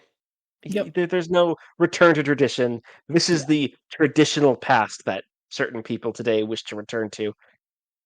yeah. Everybody's But um, Peter and MJ go out together. Um, uh, then we catch up with the lizard, who begins looking steal for. some He gems. steals some jewelry. It's so weird. Like he wants to make a lair for himself, but also he's stealing jewelry. Like it's, I don't know. Anyway, um, It uh, is quite literally I can pin this on Spider-Man so I can have time to myself to create a lair and a laboratory. and he does. There are Um, some dumb plot points, but I can't, like, God, you know, I'm looking at this panel at the bottom of page 12 of the issue, of Jameson waking up in the middle of the night in his pajamas, like waking up to like make a call and put out a new edition of the Bugle to say like Spider-Man is accused of the gem theft. But like, I need to ask Jacob, have you ever seen a sketch called the Gangster Party Line? no, I don't think so. There's a shot to me that it's like it's I can't quite explain it. It reminds me of this. He's just a hater. Like he cannot sleep at night because he's too busy hating on Spider-Man. Like there's a shot in that you're gonna have to watch it afterwards. Anyway, um, it's very much that. If you've seen it, you know what I'm talking about. Anyway, Spider-Man is accused of being a gem thief. Then we get Peter calling Mrs. Connors. I like that we actually get to see also Peter's method for like calling people as Spider-Man. He literally takes his Spider-Man mask and like covers his mouth with it and like Which muffles which makes himself. sense, like because Oh it's yeah, a full mask. It yeah, would obscure his voice. yeah, Um, and then uh, we get our next Lizard Spidey confrontation. yeah, yeah, And this is where I think this is where it is. Yeah, yeah. It's another like couple pages of action. I think like 5 or 6 pages, pretty much. hmm, Fantastic. Like, yeah. Very light on dialogue. Very light on dialogue. I think and uh, then comparatively. Spider-Man falls and Hmm. hurts his arm. Like, Yeah, and this is going to be a thing for a that while. for Like yeah yeah, for a like, it's and going to you be know most of what? the run up to issue 50, and it's just it is just Stanley and John Romita saying like, hey, like let's just add this extra level of like actual challenge to our characters and like something that can like stay here throughout the next couple issues and like show that our characters are progressing and changing over time, even if it's just in the small way, this little visual indicator, because Peter has to like bandage up his arm as he goes to like report back to Mrs. Connors about like that he hasn't been able to like save Kurt yet. um And be like, oh, you're sadly right. The lizard is definitely back. Yeah, Um, yeah. but it's like, hey, I'm not going to rest until I find a way to change your husband back to normal. Mhm. Uh, and then he goes home and is like, oh no, I have a phone call from Aunt May. Well, I guess I have to lie to her. And it Yeah, eats him up on the inside because yeah, she would come back if she knew he was hurt. yeah. Uh, And and then he has to like cancel another date with MJ, and she's like, "Hold on, PDO, try to cool it, Dad. Your enthusiasm is overwhelming. I know you're there, Tiger. I can still hear your breathing." Like she speaks like this. But and so but yeah, he cancels with her. He stays inside, and we have another depressed Peter end of an issue. it's Um, also very much like, when will I come to my senses and stop bucking fate and give up being Spider-Man forever? and so here's look. I like issue 50 just as much as the next guy. But like there are a couple issues here in a row where Stan continuously ends the issue, like with like Peter contemplating ending his career as Spider-Man. But like Stan fully resolves this subplot before issue 50 happens. So And issue then 50 does have to open with a with a new reason for him to quit being Spider-Man. Here's the thing. When we get to it, I will actually defend that because I feel like it's a really good portrayal of like a bunch of little things stacking on top of each other, and then It's just good. It's good, but like I don't know. It's just so funny. Like when you know Spider-Man No More is coming as a story, and it's like, oh, cool, they're clearly setting it up here, and it's like, no, they're not. They're not at all. It's not happening here. um. Anyway, Amazing Spider-Man number 45, another wonderful cover featuring the lizard here, where he does look a bit more lizard-like on the cover. lizardy. Yeah, he's got a bit more of a snout. Yeah, this is Spidey smashes out, and so we have Spider-Man fully bandaged arm. You know, he's just working like this now. He's fighting crime like this. We see like a scene early on where he is like taking on some random criminals in the street like with one arm. And sure, he's able to do that, but he recognizes like it is a struggle, and it's gonna get harder, especially when he has to face the lizard again. And so we get a scene where the lizard, now important note, because Lizard doesn't know that he is Kurt Connors, so he's going to the Connors residence, knowing there's scientific equipment there that he wants, but he doesn't know that he's Kurt, so he's just here by complete coincidence, which I just find kind of funny. He knows that Dr. Connors did research on lizards. It's kind of funny.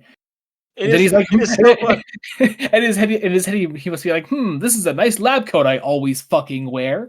Yes, I must have stolen this from Dr. Curtis Connors because it's monogrammed Dr. Curtis Connors. And so I've got to ask. You know the musical Spider-Man: Turn Off the Dark, right? I'm aware of it. I don't. You're aware of it. So here's the thing: it's like two versions of the musical. Basically, there's the pre-opening version, and then the post-opening. Right? What?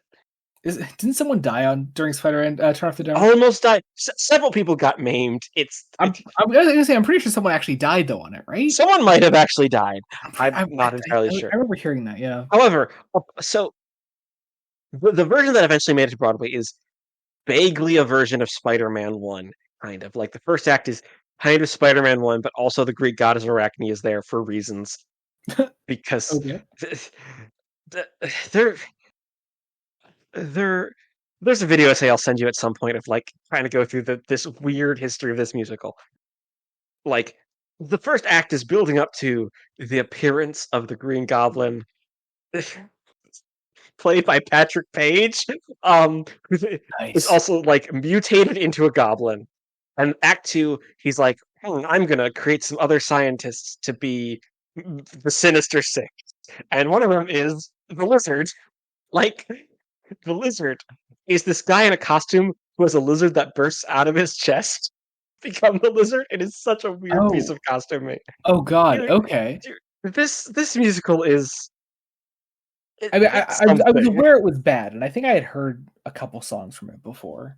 The musical number is A Freak Like Me Needs Company. Also, Kraven the Hunter is in it, and he has like a lion kind of burst out of his chest because he's mutated with lion stuff. Oh God! What? Okay. Carnage is part of the Sinister Six, and he is a person mutated with a drop of blood, and he turns into Carnage. There's a villain called Swiss Miss, a villain called Swarm, who is mutated into a bunch of bees. You know this musical intimately, don't you? I do.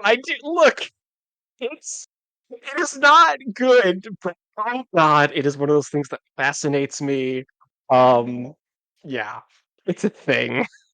Anyway, we had a little Daily Bugle scene. It's nothing really new that we didn't already know. I mean, here's the thing. It is clear. I'll say it's a great way of doing recap with these characters, and for people who, again, Stan Lee is very much any of these issues could be someone's first comic. Yeah. And he is very good at introducing it and never making it boring. Like, I've never found myself especially in this volume, being like, "Oh no, another recap scene." It's like, "Oh no, a recap scene." let's see some crazy dialogue and Yeah, yeah. like Um, we make it work. Also, I love how Mrs. Connors is very much like, no, no, son, don't worry, your dad will come back eventually. It's really sweet. It's I do love genuinely quite also the sweet. colors on that in that scene when they're in that like dark room there with the blues and the lighting off of them. It's just it looks really nice. Um, But then Peter decides to make a public appearance at college for the first time with his arm in a sling. Everyone sees it, and his cover story is that it's a motorcycle accident. I'm assuming, yeah, Well, yeah, I love this scene as well, mm, just because Flash is like, would you look at that, Harry? It's Peter Parker with his arm in a sling. What'd you try to do? Make us think you're Spider-Man? And Peter's like, Peter snaps was like, oh, very funny, group. Almost as funny as as spraining your arm while driving a cycle. Like, it's very much like, hey, dicks, I was in a motorcycle accident. yeah. And And it they is are also kind of immediate. Peter like rolling with the punches as well. Like again, it's just these characters like having an actual like friendship with each other. Like it's I know I keep commenting on that, but like it's worth repeating because we've gone through 4 volumes of not this. Of not this, and now we have this. Yeah, Um, like, I'm just gonna say, this is the strongest volume of any Spider-Man we've read so far. Like, this is a solid 8 out of 10 book. Like, it's great. I love it. yeah. It's pretty great. Um, Yeah. we have a brief Um, Aunt May appearance of, oh no, like it's very much like, oh, are you worried about your nephew being in New York when the lizards run? It's like, oh, he's probably home, curled up with a book and a glass of warm milk, and it's like, amazing. yep, surprise, Peter's not that. Yeah. Um, and Enzo. so we decide, well, he's a lizard. We need to do reptiles. We need to have Peter fight more reptiles. Yeah. And Oh, so Peter goes to the zoo to fight the lizard at the zoo where there are reptiles to back up the lizard. And it's a cool fight scene. It's a really cool fight scene. I really love it. We have like reptile backup to like help the lizard fight Spider-Man. It's a really dynamic fight scene. there's Um, some great cutaway. There's this great cutaway to Mary Jane, um, like thinking of Peter. It's it, again, it's something Ditko would never do. Like yeah. we I wouldn't mean, cut away mid. yeah, we had done cutaways with Ditko before. Never this Um, brief though. Like this is literally 3 panels, almost for like a cutaway gag. Like, yeah, yeah. um, Yeah, fight goes on. Uh, I like Spider-Man's solution to this. It's once again just like Peter using his smarts as a character to actually defeat the villain. Because as they go on in this through these like train carts, Spider-Man's able to like lure him into like the coldest one here, and because he's a reptile, he sort of like freezes up, and so Spider-Man's able to like web him up and tie him up and take him to the home of the Connors family. And is able to mainly like, to then like try to find the reversing solution. And mhm. honestly, it's only 2 pages, but the tension really works. Oh Like, yeah, yeah. Because at the same time, you've also got Mrs. Connor's like protecting their kid, because like he doesn't know that his dad is the lizard, and so there's this great little reunion here. We get that this great sort of cutaway, as like Spider-Man is swinging away. Also, my God, I love this panel at the top of page 19. The another mighty Marvel first, knowing how titanically talented our riotous readers are, we're leaving this panel for you to write your own dialogue. If you can get someone to play hearts and flowers softly in the background, it won't do a bit of harm either. And it's literally a panel of Spider-Man swinging away from the Connors family with a bunch of blank speech bubbles. And yeah, it's so I mean, fucking funny. also the art does tell the story though. Like, Oh yeah, yeah, exactly. Yeah, it doesn't need dialogue. Um, but then we see as Peter's walking away at night, Harry and Mary Jane pass by because they're going out of the town for the night. Peter goes home, is depressed, and once again considers quitting being Spider-Man because again we should be setting up Spider-Man no more here, and we're just not, and it's wild. And in Peter's own depression, I love this little cutaway to the back to the Connors family, where Curtis is like, "If only there was some way I could repay Spider-Man for all he's done for us. If there's something I could do in return for him, if there's only something I could do for him in return." It's just it's nice. It's great to see like the difference that Peter is still making, and despite his own doubts about himself. Um, but anyway, that doesn't the issue and bring us into the Amazing Spider-Man number 46. This is the Sinister Shocker. Were you aware of the Shocker beforehand? Seen the meme. You know the meme? I know the Shocker! meme. I also You may or may want not have to seen a beat Shocker me? episode. I might have. I think I might have seen that episode of Spider-Man the Animated Series. I'll chase you to the ends of the earth. It's I really say good. that because definitely rented at some point, like as a little kid, like a bunch of the Green Goblin episodes and the Venom episodes, like Okay. because that's a series they never released properly on DVD, but they did release Yeah, like they had like the VHS compilation. tapes. I think I had a couple of them. Yeah. Yeah, um, But yeah. maybe it might have been a VHS tape at like I don't know if you. I don't know what year. I don't know how much you did video renting as a kid. I did a little bit. Oh, we had a Like Blockbuster mere blocks away from our house when I was a kid. we weren't a So Blockbuster family. We were a family video and Hollywood Jacob, video family.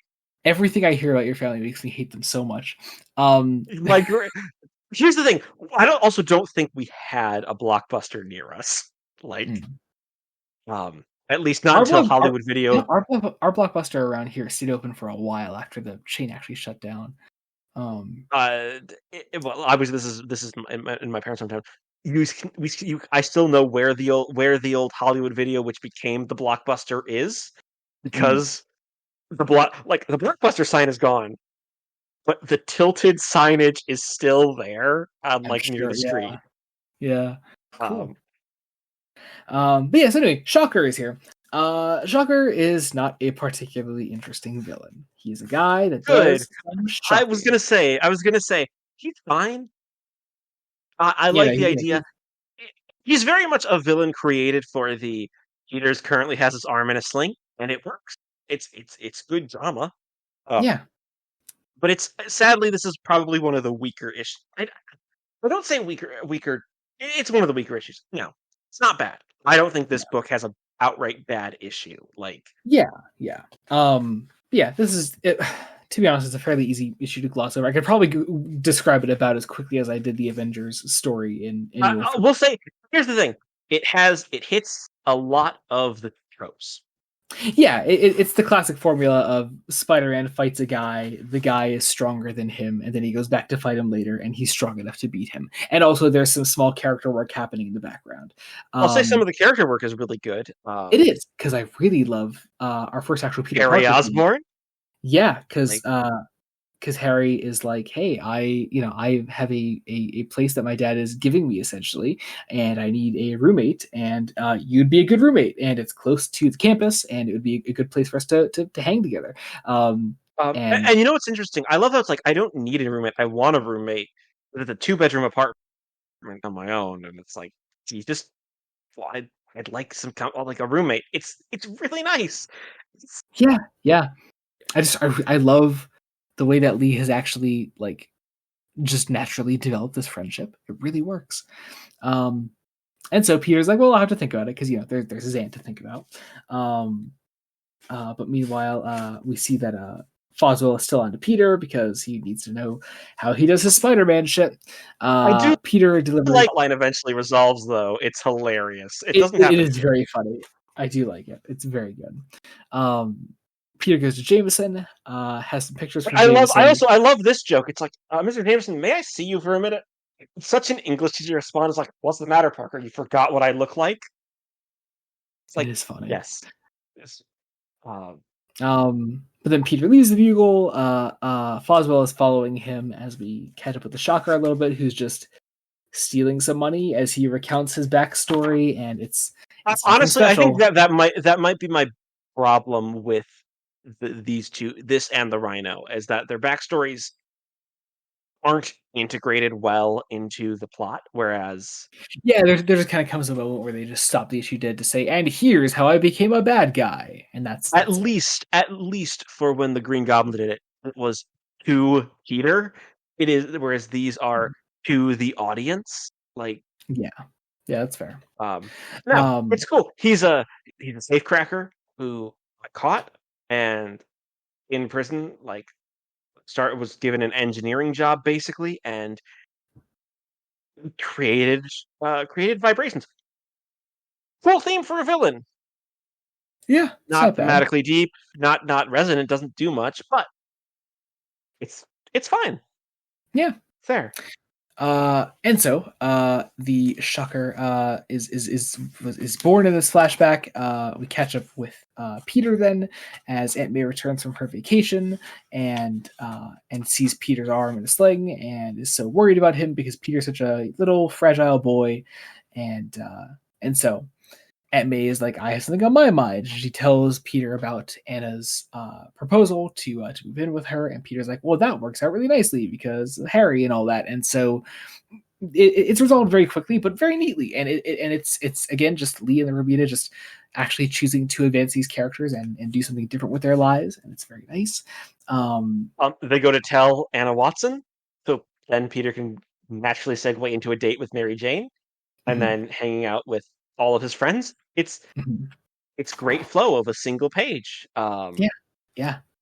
Um, Peter afterwards, sort of leaving this party, is still being tailed by Foswell, who we get this great scene with then, where where Peter goes into an alley and uh and Foswell sees Spider-Man down the alley then, and he's like, Peter Parker is Spider-Man.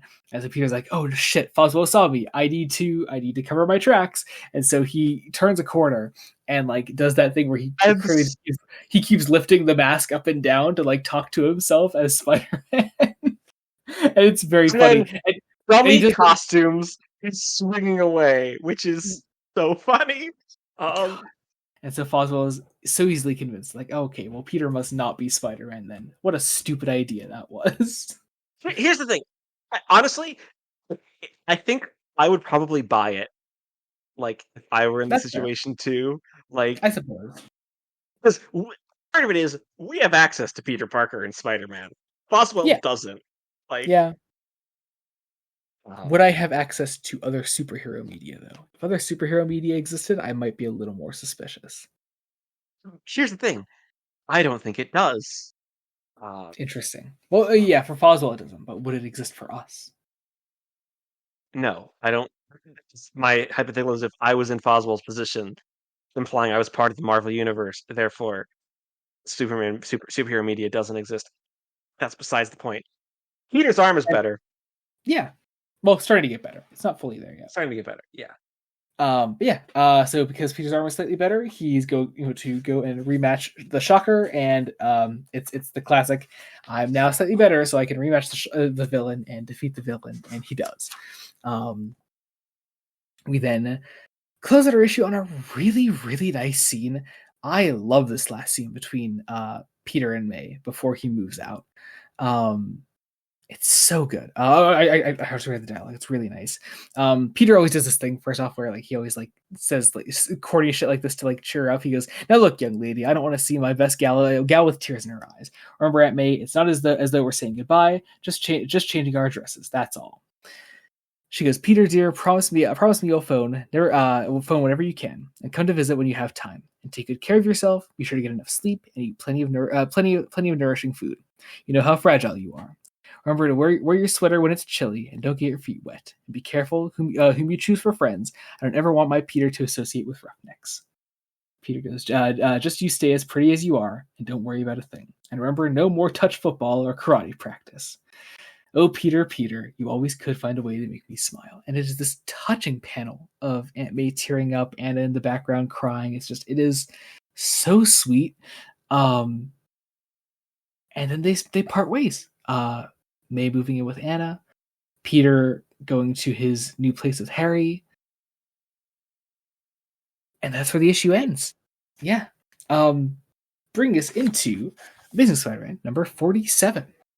I was honestly surprised that 47 to 49 was like all one big story in such an interesting way. Like, Oh yeah. Yeah, definitely. It's very cool. We have In the Hands of the Hunter here. We have yet another Craven story. We just had one last volume, but here we are again. And yeah, I did allude to this last time. We have sort of a sort of retroactive kind of fixing of some dumb Ditko era stuff, where we take that last Craven story and incorporate the Green Goblin into it. Essentially, we have an opening splash page here where like we see like they're like, no, what you're seeing is not an illusion. It actually happened, but in a flashback because the Green Goblin existed back then, and he was actually helping Craven the Hunter to develop all of his weapons, his tools to defeat Spider-Man last time when he was able to trying to think, I would take away Spider-Man's powers in his last appearance, and so Goblin developing the same sort of thing for when his gangsters took down, like nullified Peter's spider sense. Kind of the same logic being applied here, just kind of fixing just those weird. That weird last Craven appearance, and actually making it a bit more here and turning it into something really significant here. Because as we transition out of those flashbacks, as Craven did find out that what he believed Norman Osborn worked for the Green Goblin, as Craven gets out of prison, he sees that that the Green Goblin is supposedly dead. And he knows that the only way to get his money that he is owed by the Green Goblin is to go after an associate of the Green Goblins, in this case, Norman Osborn. And that's the setup. It's all done in the first 3 pages. It's very nice. It's very simple. It's very succinct, and I like it. Great. It's great. It's fantastic. Yeah. Also, because and this is also the first time we're really seeing Norman post issue 40. Like, honestly, I'm glad that we took our time. Like, we let it just sort of sit in the background.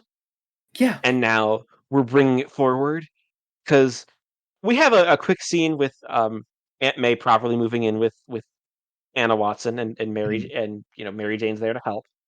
Or she's supposed to be there to help, but she just dances instead. She's dancing. She's dancing. Yeah. She's a free spirit, and she's great. And then at Harry and Peter's place, Norman is there to stop by, say hi to Peter. We get literally a I'm something of a scientist myself scene. Well, it's also right because this is technically their first meeting. Like, yeah, yep. And so Norman leaves Harry and Peter. He's going out of town on a business trip. Like, genuinely, it's just so it happens to be going out of town on a business trip. Yep. Oh no! And here comes Craven the Hunter. I'm doing Russian accent, I guess. Oh no! Oh no, Jacob! Don't! Please don't! But yeah, it'll be as inconsistent as Aaron Taylor Johnson's accent in the movie. Oh god, that is the question. Is yours better or worse than Aaron Taylor Johnson? Here's the thing: Aaron Taylor Johnson drops it every other scene, and it makes no sense. He really does. It's like, oh, he's out of town. Okay, well, Craven will be back. Also, has developed rays that come out of his chest. They definitely come out of his nipples. They definitely they look like nipple rays. 100% come out of his nipples. Meanwhile, the Peter and the gang are hanging out, having a soda, like the hip young kids do.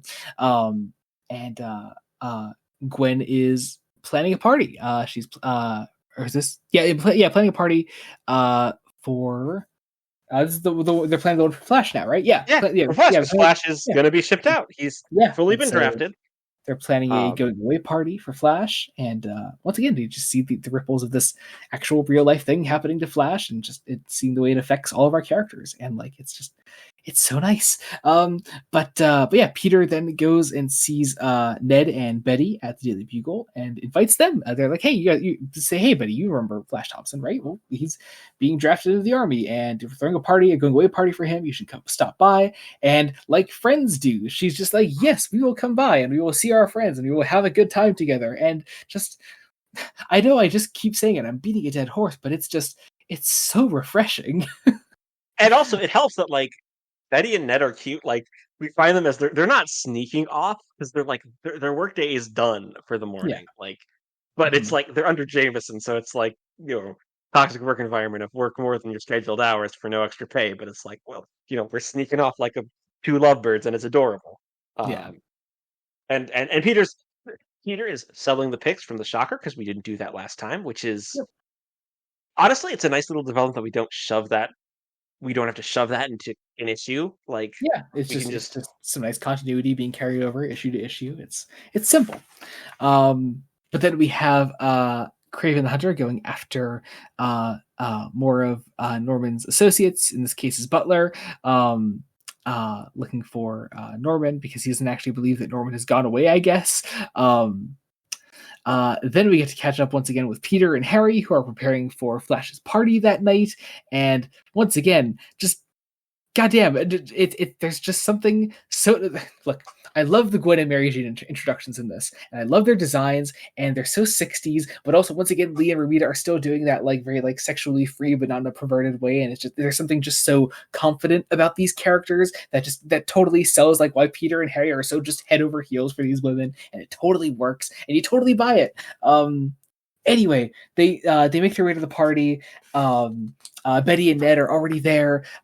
We get some wonderful John Romita art of just people dancing and having a good time. We get to really show off Gwen here in this moment. It's so sweet. What issue would take a whole page to just show characters having fun and people talking and having a Yeah. party? Yeah, my only complaint is that it doesn't last like even longer because the page after Flash arrives, after the dancing, like Craven does jump in then, and like sure, okay, that's fine, but like I don't know, I was just really enjoying the page before. It's a great dramatic beat to break up the fun that we were having. Like Yeah, oh yeah, it's good, it's good. good storytelling. Yeah. So Craven goes after Harry to get to Norman. And so he steals Harry. Peter becomes Spider-Man to chase after Craven and Harry. He frees Harry and then continues chasing Craven.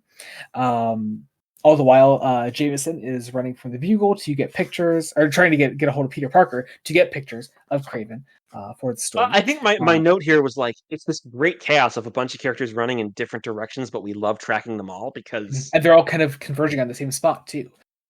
It's good. It's good. Yeah. I know I realize just our biggest compliment that we just keep giving this book is just, hey, it's actually good now. Well, it's it's I think so. I think some of it is the Silver Age of comics in general has this perception that despite all the wacky shit, it's not taking itself seriously. I think Whereas I think I'd argue, especially right now that we're in like now that we're officially entering like the late 60s of Spider-Man comics, I think you're really going to start to feel this run start to feel like a lot more modern than it has before, and it's something that so naturally happens across these couple issues, especially across the next few that we're covering. yeah, I mean, I already felt it across this volume, but I think also it's the Silver Age. It'll do silly stuff. It just doesn't take itself too seriously. It's able to tell a joke. Um, and honestly, juxtaposing the too seriousness of Ditko with the more light, colorful, um, fun of the 1960s, like this is comics in Technicolor. This is your big, colorful, like some of it has like the vibe of 60s James Bond films with less misogyny, um, a lot less misogyny, still some misogyny, but just not as bad. Um, and I think that's what makes it work so well. Yeah, Um, yeah, totally.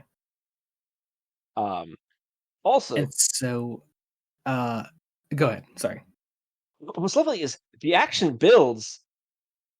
Craven, Spidey has to let Craven get away, mainly because Norman Osborn, who came back because he was worried about his son. Like, Yeah, yeah. And showing so, that character development there, that Norman Osborn with amnesia mostly does care about Harry. yeah, Um, yeah, exactly.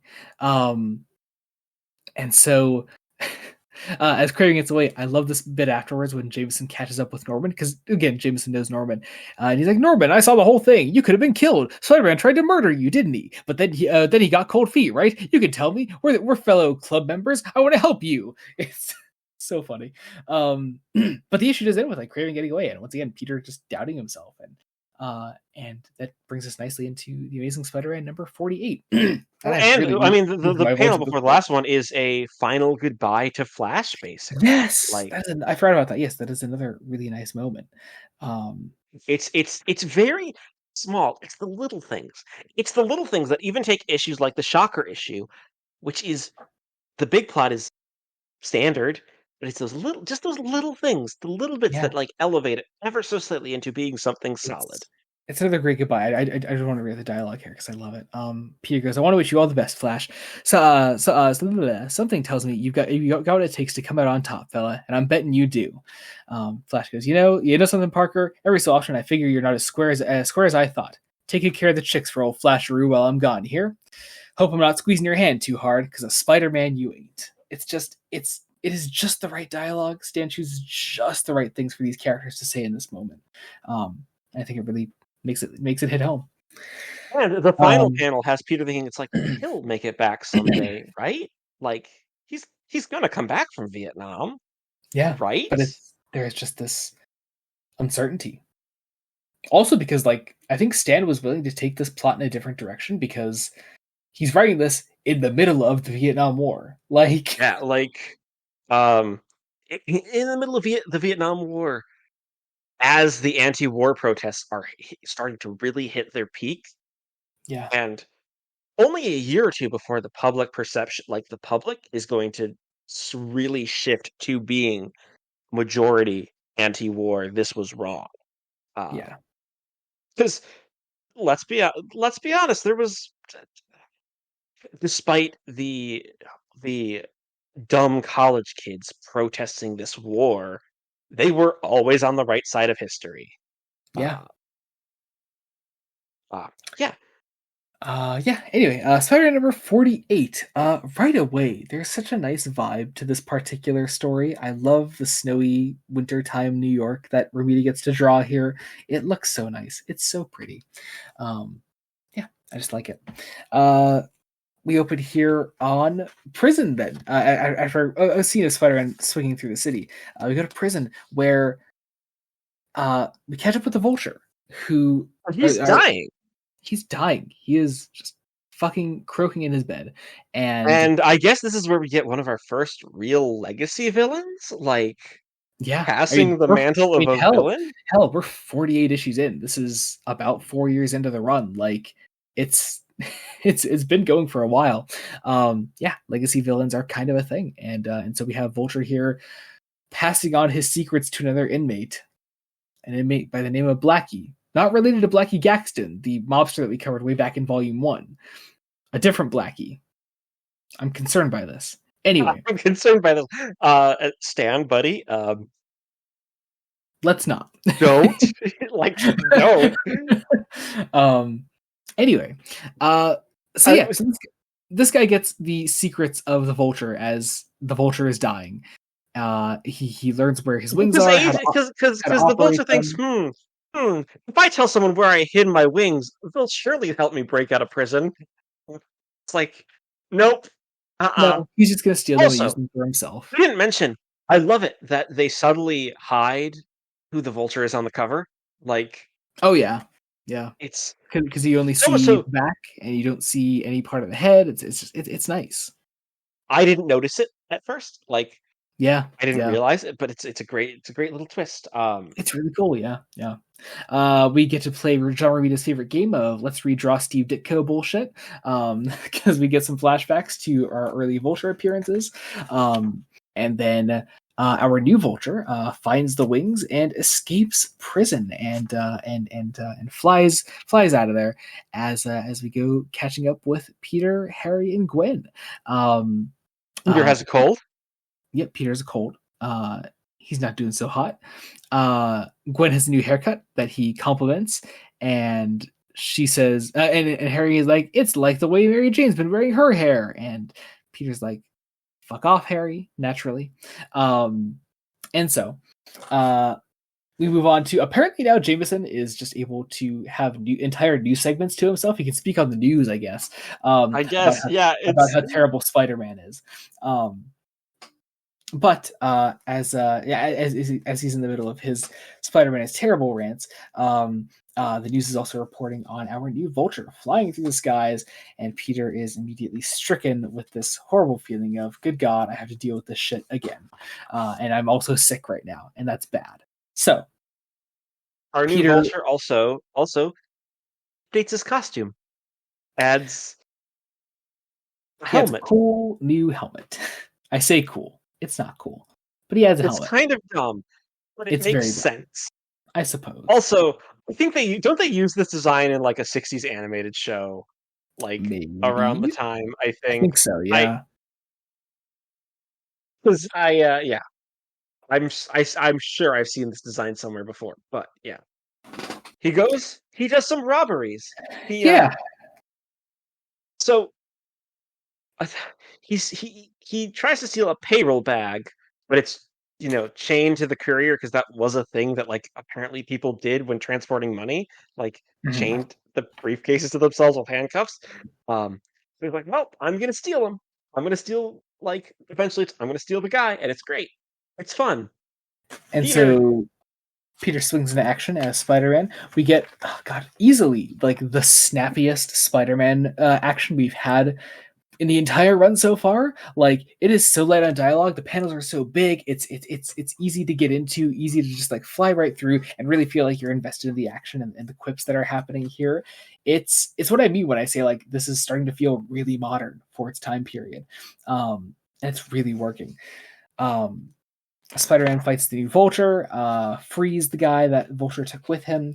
Um, all of this action, because Peter is sick, sort of culminates in this great sort of ending to the issue where Vulture is able to defeat Spider-Man because he's just unwell and he's able to fly away. He thinks he has finished Spider-Man off once and for all, and that is where the issue ends.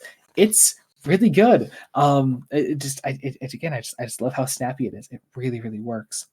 Um, and that brings us and into now we're doing the again. We're number 49 is three-parter where it's basically going to be Spider-Man versus the Vulture and Craven the Hunter. Like, yeah, because Craven's still on the loose, and this is from the depths of defeat, bringing us nicely into where we left off, where Spider-Man, coming to on this snowy rooftop. Which once again, I just love the winter vibe that Rumi gets to draw. It feels so good. Um, Peter quickly swings back home into his bed, covering up his Spider-Man costume underneath his bed sheets and showing only his face because Harry's checking in on him. and Um, it's like, oh no, my cold's feeling better. But I'll probably be better in the morning. So just have a good night, Harry. It's nice. It's nice. yeah, and so then we catch up with Craven, who has been training with his animals Hi, since Tiger. It's yep, great. since he escaped his last encounter with Spider-Man. He's ready for the hunt to begin again. Meanwhile, Aunt May and Anna are going to check on Peter because Aunt May's so worried about her fragile little boy that is sick and in bed for the day. She calls in Dr. Bromwell because Dr. Bromwell must know Aunt May inside and out at this point, and I will say, I love how the tension is just going back and forth between Craven and the Vulture, like doing crimes while yeah, Peter is stuck in bed sick. It is. yeah, It is. because his aunt won't leave him the fuck alone. Like it's It really is. good. It is. It is. It is just little. It's this great little bit of like comedy mixed with drama. Like Yeah, it works. It really works. Gwen and Mary Jane also come to the apartment at one point to check in on PDO, and Mary Jane plays some music because mad woman. Peter's stuck in his bed as Harry goes out with Gwen and MJ for the night, and the then Vulture. The Vulture meets Craven and they fight each other. It mhm. is great. Peter then Peter. is able to give Aunt May the slip as he's able to escape his room for a brief moment, turning into Spider-Man, finding Craven and Vulture. We get a great, once again, really snappy three-way fight between these three characters. That is Well, just so good. Peter using the So fact that these two villains hate each other against each other, and it's great. It yep. is how it ends. It Vulture, becomes super snappy. Vulture gets blasted with Craven's nipple rays, which I love that visual. It's so good. and then it's just Spider-Man versus Craven, and he's able to defeat him, and he's able to whip them both up, get some pictures for the paper. Bromwell gives Peter the okay and says that he's all better, and that's the end of the issue. See, Peter Parker isn't doubting himself as Spider-Man anymore. Clearly nothing bad will happen from this point on. Clearly he won't enter another depressive spiral and quit being Spider-Man for good, right? Right? So, Flip the page. Amazing Spider-Man number 50. It is Spider-Man no more. Spider-Man. I also have nearly a page of notes on this issue alone. Like, oh, I believe it. Yeah, I love this. Yeah. I love this thing. So I will also say, Mike Esposito's inks in this entire issue are so damn good. Yeah. Now, we open. Okay, let's count this down because I really love this. The famous panel of the spider suit in the trash can is a full page. That page is page number 8. So we need to build up, justify, and have the action of Spider-Man quitting to be of Peter Parker quitting being Spider-Man in 7 pages leading up to that. Let's see how this happens. First 3 pages. And our first page is the standard full page preview. Mm-hmm. Like Spider-Man No More, Stan the Man Lee, John Ringading Bermuda. it's great. It's Spider-Man fighting some gangsters. Page 2 is the same. Page 3 is the defeat of the gangsters. These people. And here's the thing, and the people are just a little scared because the Bugle says he's a menace. Mm-hmm. That is one of our first straws to break the camel's back. Yeah, and then Peter goes home. Page 4 is him going home. Harry saying, "Hey, Mrs. Watson called. Your aunt is not doing well.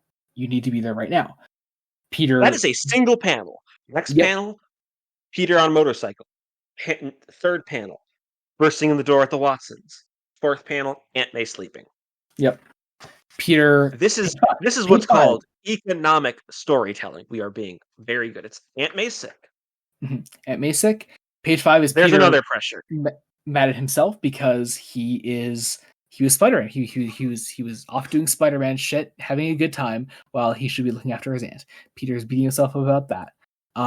We then learned that his grades are slipping in his classes because he is it's because of Spider-Man, because he is not the straight A student that he used to be. Sure, he has a scholarship, but it's not going to get him everywhere. Peter's beating himself up about that.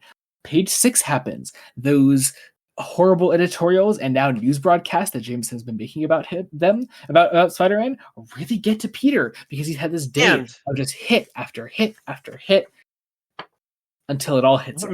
What makes it more effective is that it's a televised broadcast, so we can actually see Jameson and not just like a radio or a newspaper. Yeah.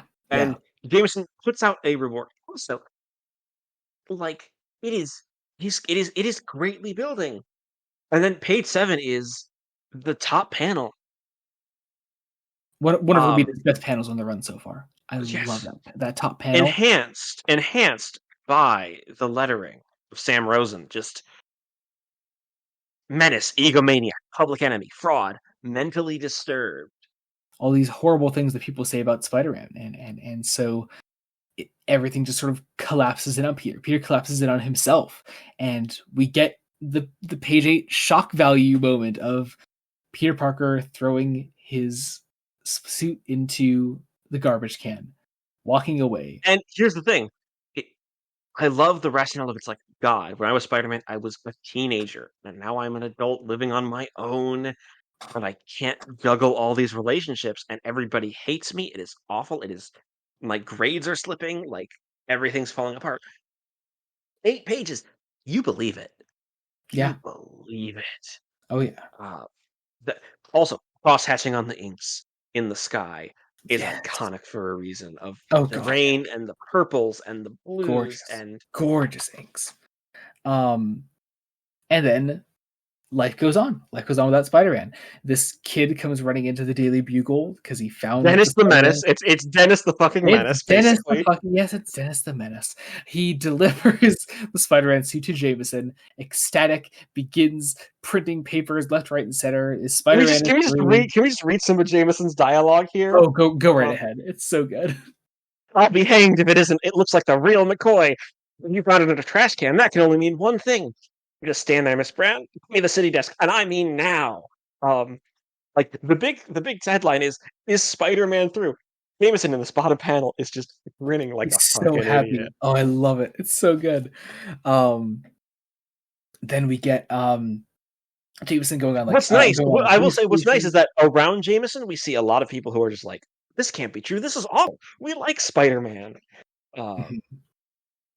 It is also like Jameson. Let's be real. Like we're 50 issues deep, 3 annuals, etc. Jameson is the best character in the entire run. He's the most consistently great, enjoyable to read character that Stan has done in the entire thing so far. I'm right, right? Like we can all agree on this. Like, He's he's he is so. There's a reason that Sam Raimi and the writers of that Spider-Man trilogy, the first Spider-Man trilogy, sometimes just lip dialogue from these issues of yeah, Jameson. Like, yeah. like Um, and like it is a character that Stan Lee clearly loves and is able to pretty much center the entire issue around as a result of Peter quitting being Spider-Man. Like it just he's so much fun to read. Like, giving Jameson exactly what he wants is some of the best material we've had for Jameson so far. He's going on news stations, talking about how Spider-Man is a fraud. He's been right about him this whole time. And it is an immediate media circus. We get the psychiatrists weighing in about who Spider-Man is and normal people. It is great. And then just I guess it's just this character's first appearance in yeah, one so tiny. you didn't know this. I thought you knew this. Yeah, so long before he was commonly associated with the character of Daredevil, Wilson Fisk, the Kingpin, he's only known as the Kingpin here, was a Spider-Man villain. Was a longtime Spider-Man I villain knew he was. I knew he was a Spider-Man villain, but I didn't realize he was for about 10 years. He was strictly a Spider-Man villain. just a Yeah. Spider-Man villain. Yeah, Um, and when we covered that first Kingpin story in Daredevil, that was his first time ever interacting with Daredevil as a character. um, but I love how it represents. I love how it just represents like, well, Spider-Man's gone. Street like we can now have like there's one less superhero to deal with, so I can start being more overt with my actions. Yeah. Also, 60s And Kingpin dialogue is just as easy to read as Vincent D'Onofrio. yeah, this is. The I don't think. man stays the same. I also think what's really interesting. So Oswald as a character, I think you'll agree with me. He's not my favorite Spider-Man supporting cast member. No. However, I think this issue does something really interesting with him Mhm. by Because, I mean, paralleling him with Peter yeah. Importantly, and almost doing Foswell is a a common. character. Well, Foswell is a character that started his life in this run as an actual mobster. Like, he used to work with the mob in New York City. And like has these connections to the criminal underworld that Kingpin is now once again making more prominent in the city and is now taking a hold of once again. So, Uh, so part of the thing is about this issue is it's very much we want to do the mission statement of that Spider-Man does it because he is selfless. Steve mhm. Ditko may have characterized Spider-Man as the selfish Randian ideal. So it's like, okay, let's actually make a character the selfish Randian ideal in Foswell. He's opportunistic. He is trying to make more money. And that is his downfall. He crosses the Kingpin because he's selfish, and he gets basically kidnapped and beaten by the end of this. Yeah. Like, um, like Fisk, we're jumping way ahead to page 19. Fisk outright tries to kill him. Like, Mhm. right in between Spider-Man making the decision to be Spider-Man again and then not.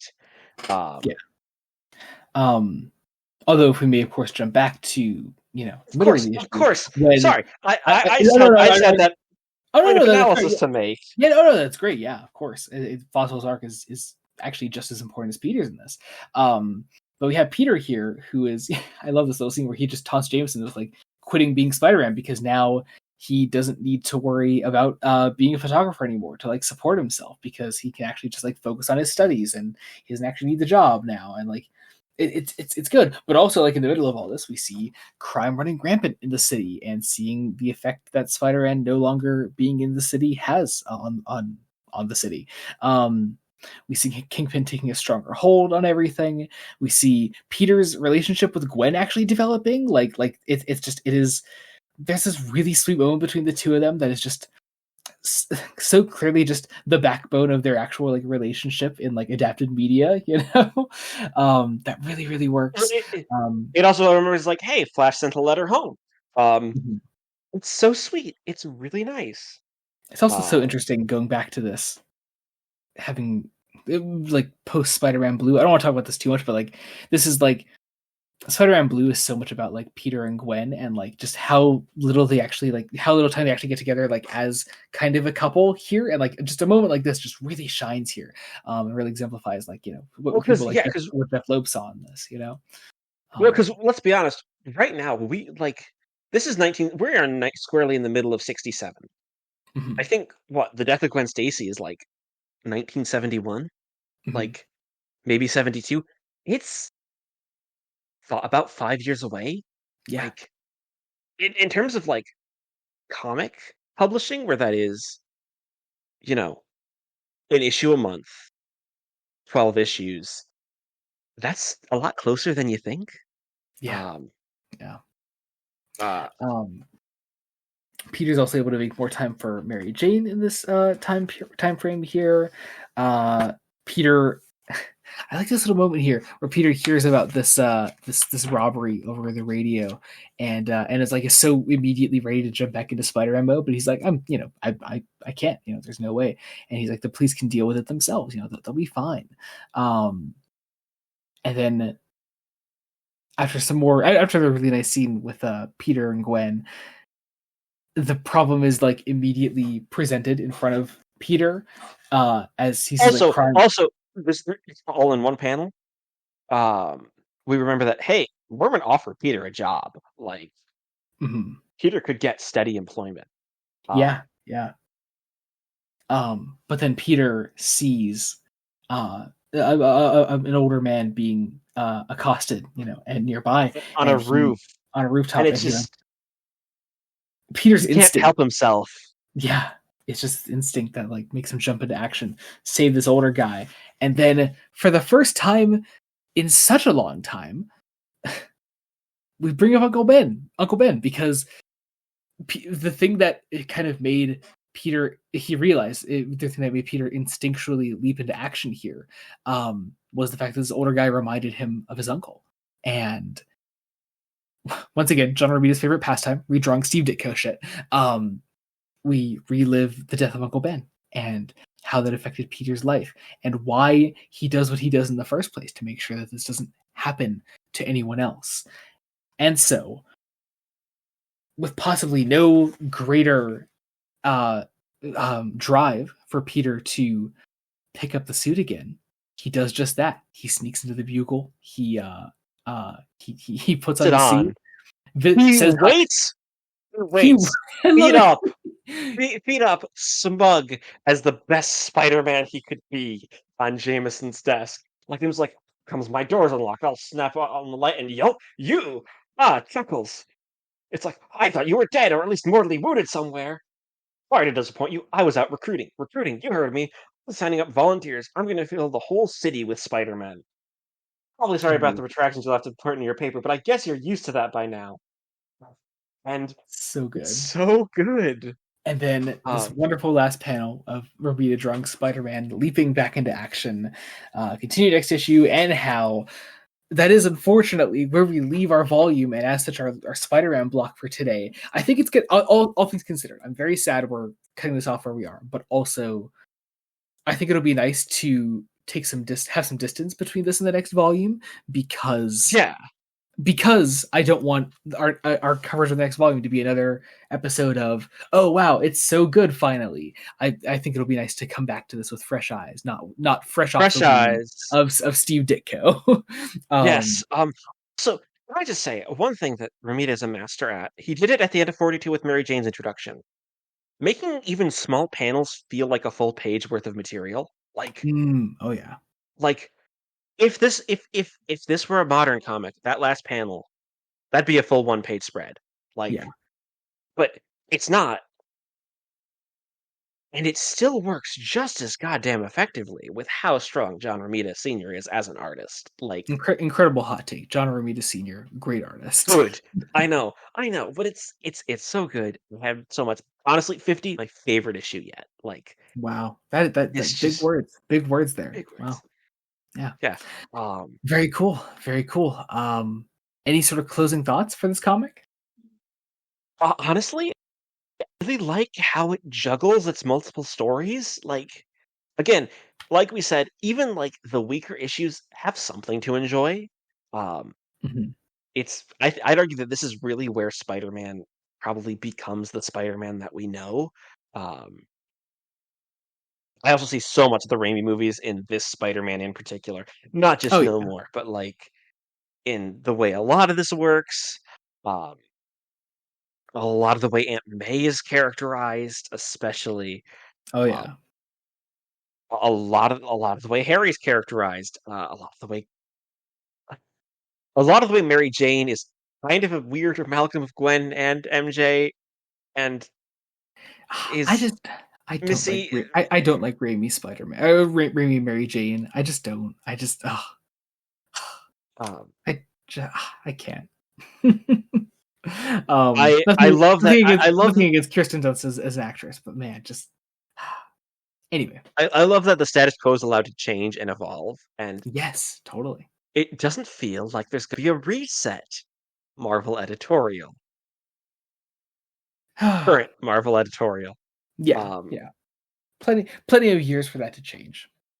But yeah. As we alluded to before, I was, you know what? With every Spider-Man episode we do, I try to choose some adapted material that will be like at least somewhat fitting to the volume we're covering. So for Volume 1, we did the first Raimi Spider-Man movie for obvious reasons. Volume 2, we did Spider-Man 2 because heavy Doc Ock stuff.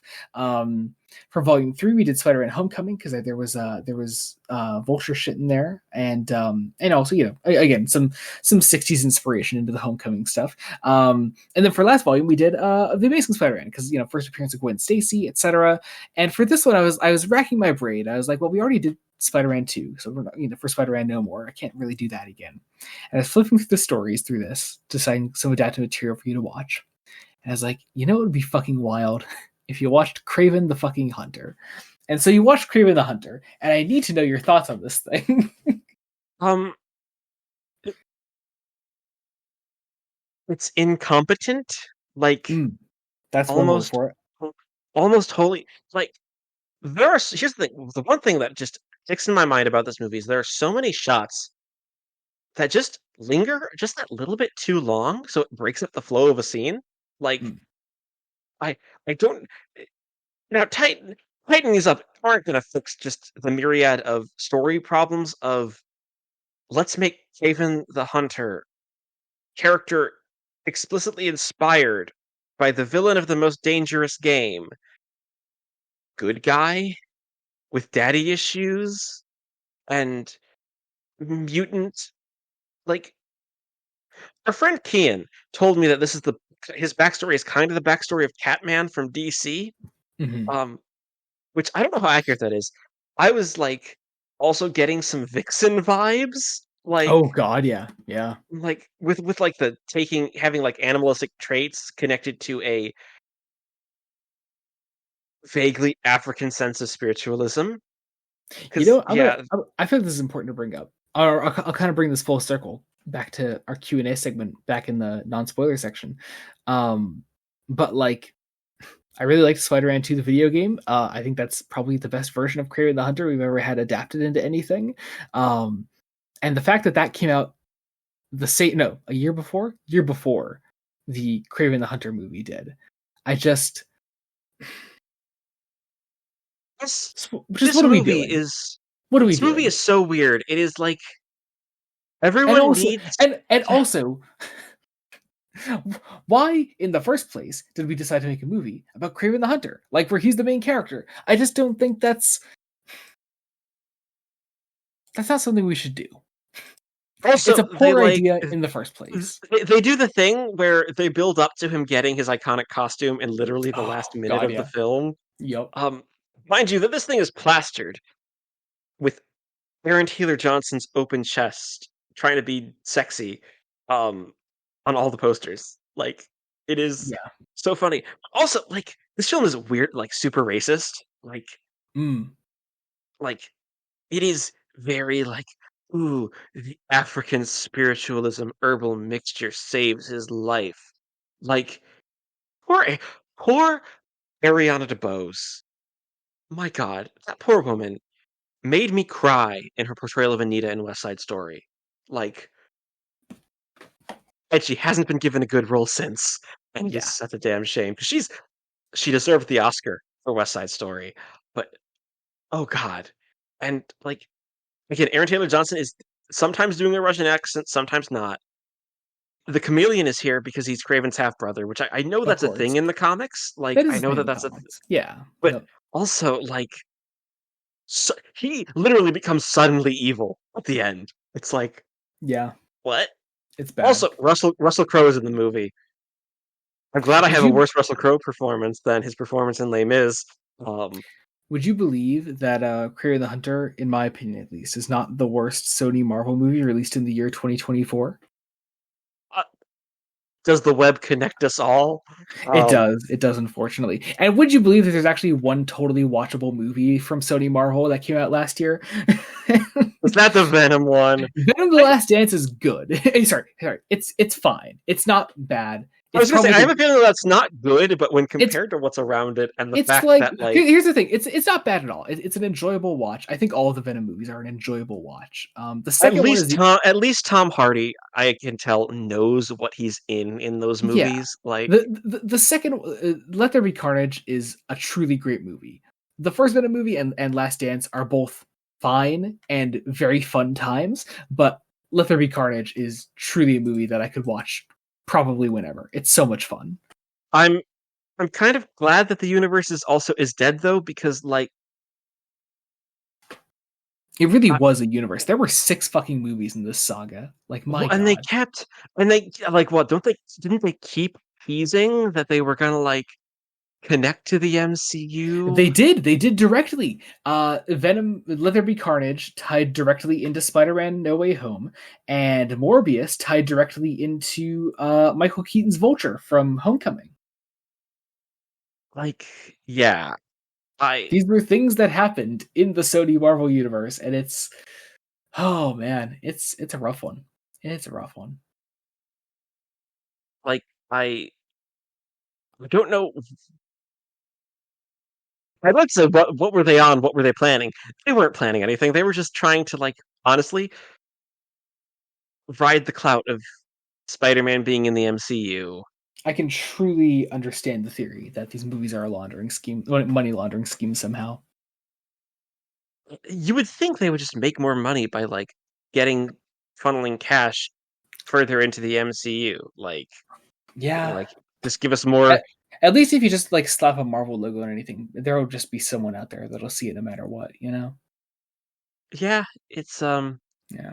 and oh look, it's bad. Yeah. Anyway, that was all that. Jacob, I think it's time. Let's do Oh this. my gosh, yes. Time for the reveal. Okay. What do you think we're going to cover next time on Fresh Faced Comics? This will be the next 2 episodes.